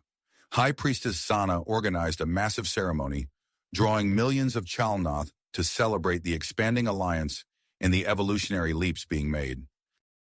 The collective emotional energy generated by the event resonated through the empathic network, temporarily boosting its power and range. Webb and Hera, attending the ceremony, found themselves at the center of a vast web of consciousness, connecting minds across the star system. Meanwhile, the joint human Chalnoth Lyran science team made a startling discovery about the wormhole. Dr. Lyra's voice trembled with excitement as she presented her findings to Admiral Zorn and the assembled leaders. The wormhole's structure shows signs of artificial manipulation, she explained, pointing to anomalous energy patterns in the data. This wasn't formed naturally. Something or someone created it. Webb and Hera exchanged a glance, an idea forming between them. Admiral, Webb began, we'd like to propose an experiment. Hera continued, with our enhanced abilities, we might be able to attempt direct empathic contact through the wormhole without physical travel. Admiral Zorn frowned, considering the potential risks. And if something goes wrong? That's why we need to construct a specialized chamber, Webb explained, something that can amplify our abilities while providing maximum protection. After careful deliberation, Zorn gave his approval. Construction of the chamber began immediately, incorporating elements of human, Chalnoth, Lyran, and progenitor technology. As Webb and Hera prepared to enter the chamber, the atmosphere in the control room was tense with anticipation. Dr. Hunter ran final checks on their vital signs, while Admiral Zorn oversaw the activation of the newly integrated defensive systems. Remember, Dr. Hunter cautioned, at the first sign of distress, we're pulling you out. Webb and Hera nodded, their hands clasped tightly as they stepped into the chamber. The door sealed behind them with a soft hiss, and they took their positions in the center of the room. As they began their empathic reaching, the chamber's walls pulsed with energy. Webb and Hera's consciousness stretched outward, beyond the confines of their physical bodies, beyond the star system, and into the vast expanse of the wormhole. At first, there was only the sensation of endless space and time. Then fragments of something immense and ancient began to filter through. Webb and Hera's minds reeled at the complexity of what they were encountering. Suddenly, their bodies began to emit an intense pulsating light. The chamber's sensors screamed warnings as a massive surge of empathic energy flowed through the couple. Outside, the wormhole's event horizon began to fluctuate wildly. Admiral Zorn barked orders as the combined fleet took up defensive positions around the expanding anomaly. Inside the chamber, Webb and Hera's empathic link reached new heights. As the cosmic event unfolded around them, they stood at the threshold of a new understanding, poised to unravel the mysteries that lay beyond the wormhole. Wormhole. A blinding flash of light engulfed the chamber, forcing the control room staff to shield their eyes. When the light faded, Webb and Hera stood motionless, their bodies emitting a soft, pulsating glow. Admiral Zorn leaned forward, his voice tense. "Status report." Dr. Hunter's fingers flew over his console. "Their vital signs are stable, but altered. I've never seen readings like this before." As if on cue, Webb and Hera's eyes fluttered open. They looked at each other, then at the observation window, their expressions a mix of wonder and exhaustion. "Admiral," Webb said, his voice resonating with a new timbre, "we made contact." The chamber door hissed open and medical staff rushed in to assist the couple. As they were helped onto examination beds, Hera spoke, her words carrying a weight of cosmic significance. "The wormhole," she said, "it's more than just a passage. It's alive, in a way we can barely comprehend." Before Admiral Zorn could respond, alarms blared throughout the station. The tactical officer's voice cut through the chaos. "Sir, the wormhole's event horizon is fluctuating wildly." On the main view screen, the wormhole pulsed and writhed, its swirling vortex expanding rapidly. The combined fleet, caught off guard by the sudden change, scrambled to maintain formation. "All ships, fall back to safe distance," Zorn ordered, his eyes fixed on the growing anomaly. For several tense minutes, the wormhole continued to expand. Then, as suddenly as it began, the fluctuations ceased. The event horizon stabilized, revealing a portal large enough for ships to pass through safely. Admiral Zorn's mind raced with possibilities. He turned to Webb and Hera, who were now sitting up on their examination beds. "What did you do?" Webb shook his head, still processing the experience. "We didn't do anything, Admiral. We simply connected. The wormhole responded to our presence." Hera nodded in agreement. "It's as if it recognized us as kindred spirits. Admiral, we need to explore this further." Zorn's decision was swift. "Agreed. Prepare an expedition fleet immediately. We can't let this opportunity slip away." As the station buzzed with activity, Dr. Hunter conducted a thorough examination of Webb and Hera. His eyes widened as he analyzed the results. "Incredible," he muttered, gesturing for the couple to look at the holographic display. "Your physiological changes have accelerated. Your skin now has a distinct metallic sheen, and your empathic organ, it's developed entirely new neural pathways." Webb flexed his fingers, watching the light play across his shimmering skin. "We feel different, more connected to everything around us." Hera placed her hand on Webb's arm, their luminescent patterns synchronizing instantly. "We want to lead the expedition, Admiral," she said, her gaze meeting Zorn's. "We're the best equipped to navigate whatever we might encounter." Admiral Zorn nodded, recognizing the truth in her words. "Agreed, but we'll need to move quickly. There's no telling how long this stable portal will last." As preparations for the expedition ramped up, a new development caught everyone by surprise. Long-range sensors detected an unknown ship emerging from the wormhole. "Incoming transmission," the communications officer announced. "They're requesting diplomatic talks." The view screen flickered to life, revealing a tall, ethereal female with flowing silver hair. Her voice, when she spoke, carried an otherworldly melody. "Greetings, allies of the stars. I am Ambassador Thora of the Zephyrians. We come seeking friendship and cooperation." Admiral Zorn glanced at Webb and Hera, who nodded in unison. "We sense no deception," Webb said. "They're genuinely interested in peaceful contact." With cautious optimism, Zorn agreed to a meeting. As the Zephyrian delegation boarded the station, Webb and Hera's enhanced empathic abilities proved invaluable in facilitating communication between the diverse species. Ambassador Thora's revelations stunned the assembled leaders. "We are descendants of those who created the wormhole network eons ago," she explained. "We've been searching for others capable of reactivating the system. Your recent actions have given us hope."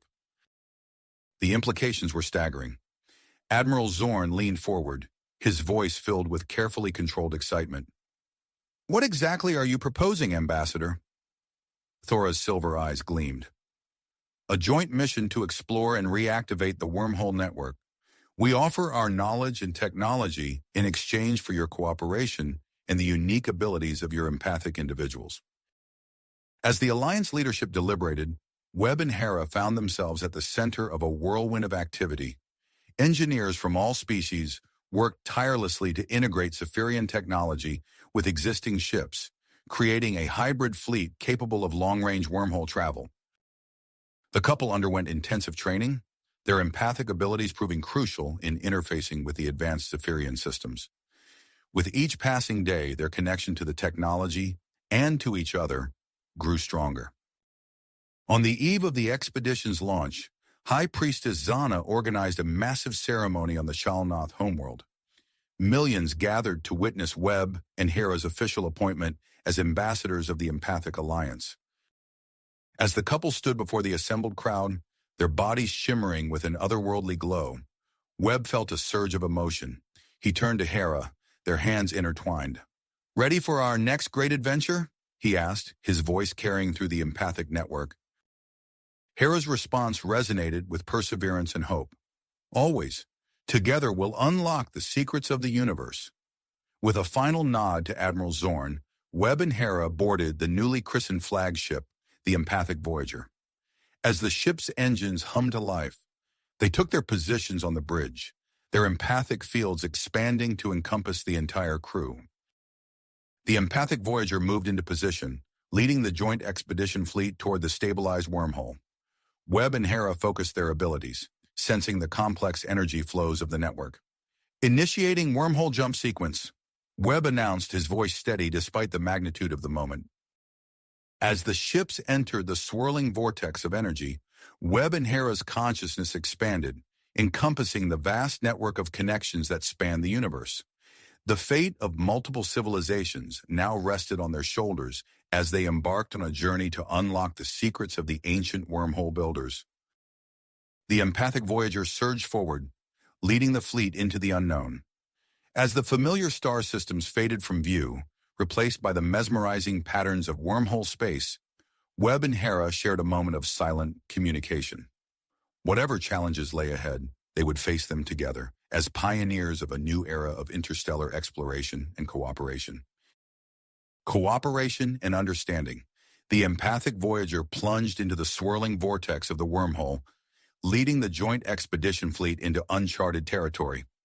Webb and Hera stood at the heart of the bridge, their empathic fields pulsing in sync with the ship's advanced systems. The crew worked in perfect harmony, guided by the couple's enhanced abilities. As they traversed the wormhole, reality seemed to bend and warp around them. Streaks of light and color danced across the view screens, creating a mesmerizing display of cosmic energy. Webb and Hera's consciousness expanded, their minds touching the very fabric of space-time. Suddenly, the ship lurched as it exited the wormhole. The view screens cleared, revealing a breathtaking sight. A massive space station orbiting a distant star, its design unlike anything they had ever encountered. "All stop," Admiral Zorn commanded, his voice steady despite the tension in the air. "What are we looking at?" Webb's eyes narrowed as he focused his empathic senses on the station. "It's ancient, Admiral. Far older than anything we've encountered before." Hera nodded, her luminescent skin shimmering with excitement. "And powerful. The energy signature is off the charts." Before anyone could respond, the tactical officer's voice cut through the silence. "Sir, the station's energy field is interfering with our long-range sensors. We're flying blind beyond our immediate vicinity." Admiral Zorn's eyes sharp. "Proceed with caution, take us in closer, but be ready to retreat at a moment's notice." As the fleet edged forward, the station's automated defenses sprang to life, Energy beams lanced out, striking the space just in front of the empathic Voyager. "Evasive maneuvers," Zorn bellowed, but Webb raised a hand. "Wait," he said, his voice resonating with newfound power. "Hera and I can reach out to it." The couple joined hands, their empathic fields merging and expanding. They pushed their consciousness toward the station, seeking any form of intelligence within its vast systems. Hera gasped as they made contact. "It's alive in a way. There's an AI, ancient and complex." Webb nodded, his face contorted with concentration. "We're conveying our peaceful intentions, requesting permission to dock." For several tense moments, nothing happened. Then, as if by magic, the energy beams ceased, and a massive docking bay on the station's surface began to open. Admiral Zorn exhaled slowly. "Well done. Prepare an away team. Webb, Hera, you'll lead." As they approached the docking bay, the away team marveled at the station's sheer scale. It dwarfed even the largest ships in their fleet, its surface a maze of intricate patterns and pulsing energy conduits.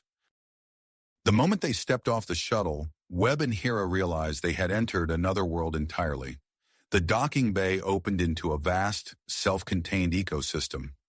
Lush vegetation from countless worlds grew in carefully maintained habitats, while exotic creatures roamed freely. "It's like a cosmic arc," Dr. Hunter whispered, his scientific curiosity overriding his caution. As they ventured deeper into the station, Webb sensed movement ahead. "We're not alone," he warned, his body tensing. From behind a cluster of phosphorescent plants, a group of beings emerged. They were tall and graceful, with shimmering translucent skin and elongated limbs. Their eyes, large and luminous, regarded the away team with a mixture of curiosity and wariness. One of the beings stepped forward, her movements fluid and ethereal. Without speaking, she projected a thought directly into their minds. "Welcome, travelers. I am Zara of the Etheria. We are the caretakers of this place." Webb and Hera immediately adapted, responding in kind. "We come in peace," they projected in unison.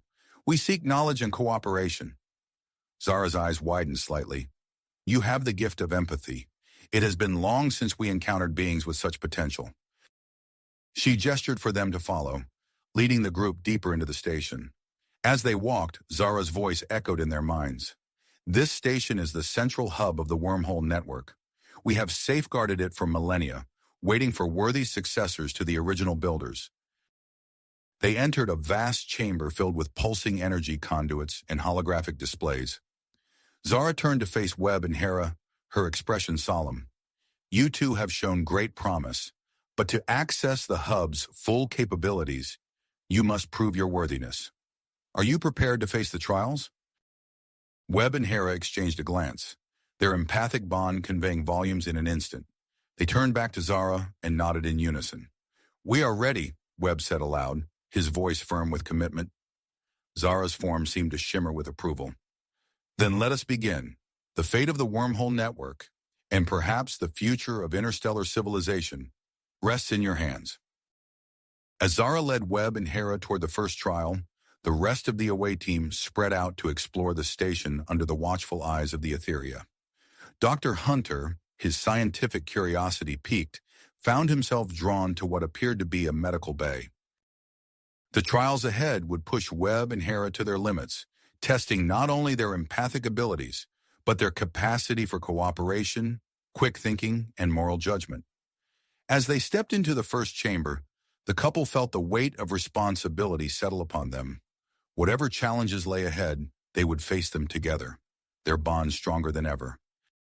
Little did they know that far beyond the station, events were unfolding that would soon test not just their abilities, but the very future of their alliance and the entire known galaxy. Universe. As Webb and Hera prepared for their first trial within the central hub, a chilling realization dawned upon the fleet outside. The tactical officer's voice cut through the tense silence on the empathic Voyager's bridge. "Admiral, multiple contacts emerging from subspace. They're unlike anything we've ever encountered." Admiral Zorn's eyes narrowed as he studied the sensor readings. "Inform Webb and Hera, we may need their abilities sooner than anticipated." Inside the hub, Webb and Hera felt a sudden surge of urgency through their empathic link.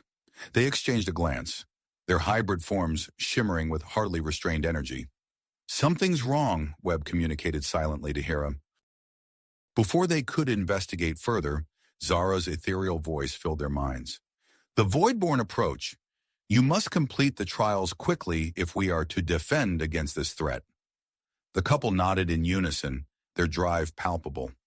As they progressed through a series of increasingly complex challenges, testing their empathic abilities and moral judgment, the battle outside intensified.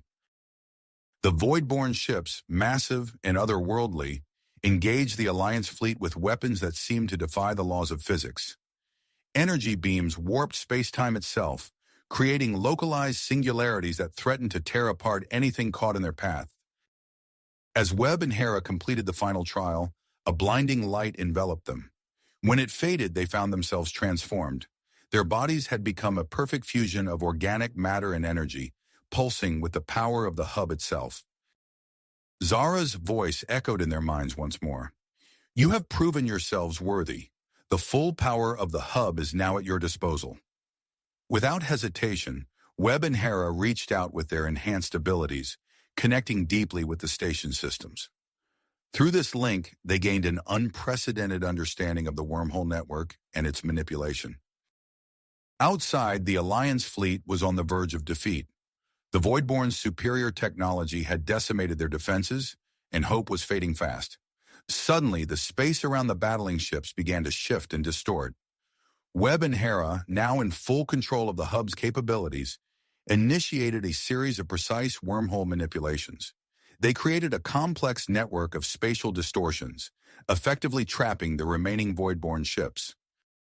Admiral Zorn watched in awe as the enemy vessels found themselves caught in a maze of overlapping wormholes, unable to maneuver or escape. "By the stars," he whispered, "they've done it." With the immediate threat neutralized, Webb and Hera turned their attention to their newfound ability to create wormholes at will. They transmitted their discovery to the Alliance leadership aboard the empathic Voyager, their enhanced empathic abilities bridging the vast distance effortlessly. As an emergency meeting of Alliance representatives convened aboard the flagship, Webb and Hera continued to explore the full extent of their new capabilities within the central hub. Their consciousness expanded, touching every corner of the vast station. During this exploration, they sensed an anomaly, a hidden chamber that seemed to exist outside normal space-time. Guided by intuition, they phased through solid matter, entering a room filled with countless stasis pods. Hera's eyes widened as she realized the significance of their discovery. "Webb, these are genetic samples, thousands of them, from species long extinct." Webb nodded, his form shimmering with excitement. "The Etheria must have preserved them. This could be the key to reviving lost civilizations." As they cataloged their find, activity on the station intensified. Dr. Hunter, working closely with the Etheria scientists, made rapid progress in understanding the physiological changes experienced by Webb and Hera. Zara approached the doctor, her translucent form gliding gracefully across the laboratory floor. "Your insights are impressive, Dr. Hunter. Perhaps it is time we shared our knowledge of genetic manipulation with your people." Hunter's eyes lit up at the prospect. The implications for medicine, for controlled evolution, it's staggering. While the scientific exchange flourished, Webb and Hera made another startling discovery. Their enhanced connection to the hub allowed them to detect faint empathic signatures from beyond the boundaries of their galaxy. Webb's voice resonated with awe as he communicated with Admiral Zorn. "Sir, there are vast regions of unexplored space out there, teeming with unknown forms of life. We can sense them." Zorn's response was immediate. "We need to form an elite exploration team. With your ability to create wormholes, we could reach these distant galaxies." As preparations for the first extragalactic expedition began, Webb and Hera underwent further transformations. Their bodies developed the ability to shift between their hybrid form and a pure energy state, allowing for seamless integration with the hub systems. Engineers from across the Alliance worked tirelessly to modify the empathic Voyager, integrating Ethereum technology to create a vessel capable of sustaining long-term life support during extended wormhole travel. In the final days before the expedition's launch, Webb and Hera made one last significant discovery within the hub's databanks: information suggesting the existence of outposts established by the original wormhole builders in multiple galaxies. As they boarded the modified empathic Voyager, their bodies shimmering with almost unchecked energy, Webb and Hera felt the weight of their responsibility. They stood at the threshold of a new era of exploration, ready to guide humanity and its allies into the uncharted reaches of the cosmos. The ship's engines hummed to life as Webb and Hera took their positions on the bridge. Their empathic abilities reached out to the assembled fleet, conveying a mixture of excitement and grit. As the newly created wormhole opened before them, the empathic Voyager surged forward, leading the way into the unknown reaches of the cosmos. As the empathic Voyager pierced the shimmering veil of the wormhole, Webb and Hera's consciousness expanded exponentially, their hybrid forms pulsing with newfound energy. The ship's crew watched in awe as unfamiliar star systems blurred past the viewports, streaks of light painting a cosmic canvas. Suddenly, an unexpected surge of empathic energy coursed through the ship. Webb and Hera's bodies began to shimmer and merge, their individual forms dissolving into a single radiant being of pure energy. This new entity, a perfect fusion of their minds and bodies, interfaced directly with the ship's systems, guiding it through the swirling vortex of space-time with unparalleled precision. Admiral Zorn gripped his chair, his eyes wide with a mixture of wonder and apprehension. "Status report," he barked, trying to maintain some semblance of control in the face of the extraordinary transformation unfolding before him. Dr. Hunter, monitoring the fusion from his science station, shook his head in disbelief. It's incredible, Admiral. Their neural patterns have synchronized completely. They're operating as a single consciousness." The empathic Voyager burst from the wormhole into an unknown galaxy, its sensors immediately detecting a nearby planetary system teeming with life. As they approached, the fused Webb-Hera entity sensed a familiar empathic signature, one strikingly similar to the original wormhole builders. "Entering orbit around the third planet," the navigation officer announced, her voice tinged with excitement. "It's Earth-like, sir. Breathable atmosphere, abundant vegetation, and structures. Definitely signs of an advanced civilization." The view screen flickered to life, revealing sprawling cities of crystal and light, their architecture reminiscent of the central hub. A transmission from the planet's surface crackled through the ship's speakers, welcoming the empathic Voyager and inviting them to land. As the ship began its descent, the fused Webb-Hera being made an extraordinary discovery. The planet's population, it communicated directly into the minds of the crew, its voice a harmonious blend of Webb and Hera's. "They're all female, and they're perfect hybrids of every species we've encountered." The realization dawned on the entity. These beings were the descendants of the original wormhole builders, who had evolved beyond the need for traditional reproduction. The moment the empathic Voyager's airlock hissed open, releasing the scent of the human Chalnoth hybrid crew, a wave of intense empathic energy swept across the planet. The alien females, long dormant in their evolutionary cycle, reacted to the crew's pheromones with a sudden awakening of their mating instincts. "My God," Dr. Hunter gasped, staring at his sensor readings. "The entire planet is coming alive. It's like we've triggered some sort of biological response on a global scale." The fused Webb-Hera entity, recognizing the potential for chaos, extended its empathic influence to calm the surging crowd that had begun to gather around the landing site. In that moment of clarity, it understood the true purpose of their journey and transformation. "We are the key," it communicated to the crew and the approaching aliens alike. "The missing link to reunite the scattered children of the wormhole builders, to bring together the diverse species of the universe in a grand cosmic communion." With newfound purpose, the fused entity channeled the full power of the central hub through the empathic Voyager. A dazzling display of energy enveloped the ship and the surrounding alien females. In a blinding flash, the energy dissipated, revealing the crew and aliens transformed into a new hybrid species, carrying the best traits of all involved. Admiral Zorn stumbled forward, his body tingling with newfound sensations. He looked down at his hands, now a shimmering blend of his original form and something entirely new. What's happened to us? The fused Webb Hera entity separated back into individual forms, their bodies now reflecting their new hybrid nature. They stood hand in hand, overlooking the changed landscape of the planet, which had become a harmonious blend of all participating species' architecture and natural beauty. "We've evolved," Webb said, his voice filled with wonder. "All of us. We've become something greater than the sum of our parts." Hera nodded, her eyes scanning the horizon. "And this is just the beginning. We have the power to connect galaxies, to bring life and knowledge to the farthest reaches of the universe." As the transformed crew of the empathic Voyager and the planet's inhabitants began to mingle, sharing thoughts and experiences through their enhanced empathic abilities, plans for a new center of interstellar cooperation and exploration took shape. "We'll create a network of wormholes, Kuntum," Webb explained, projecting his thoughts to the assembled crowd.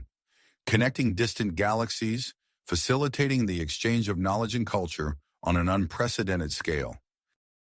As news of this transformation spread through the existing wormhole network, representatives from thousands of worlds began to arrive. Ships of all shapes and sizes filled the skies, eager to participate in this new era of cosmic unity. Webb and Hera, recognized as the catalysts of this grand cosmic evolution, found themselves at the center of a rapidly expanding galactic community. Their unique bond, forged through their journey from separate species to unified hybrid beings, served as a shining example of the potential for connection and growth across the universe.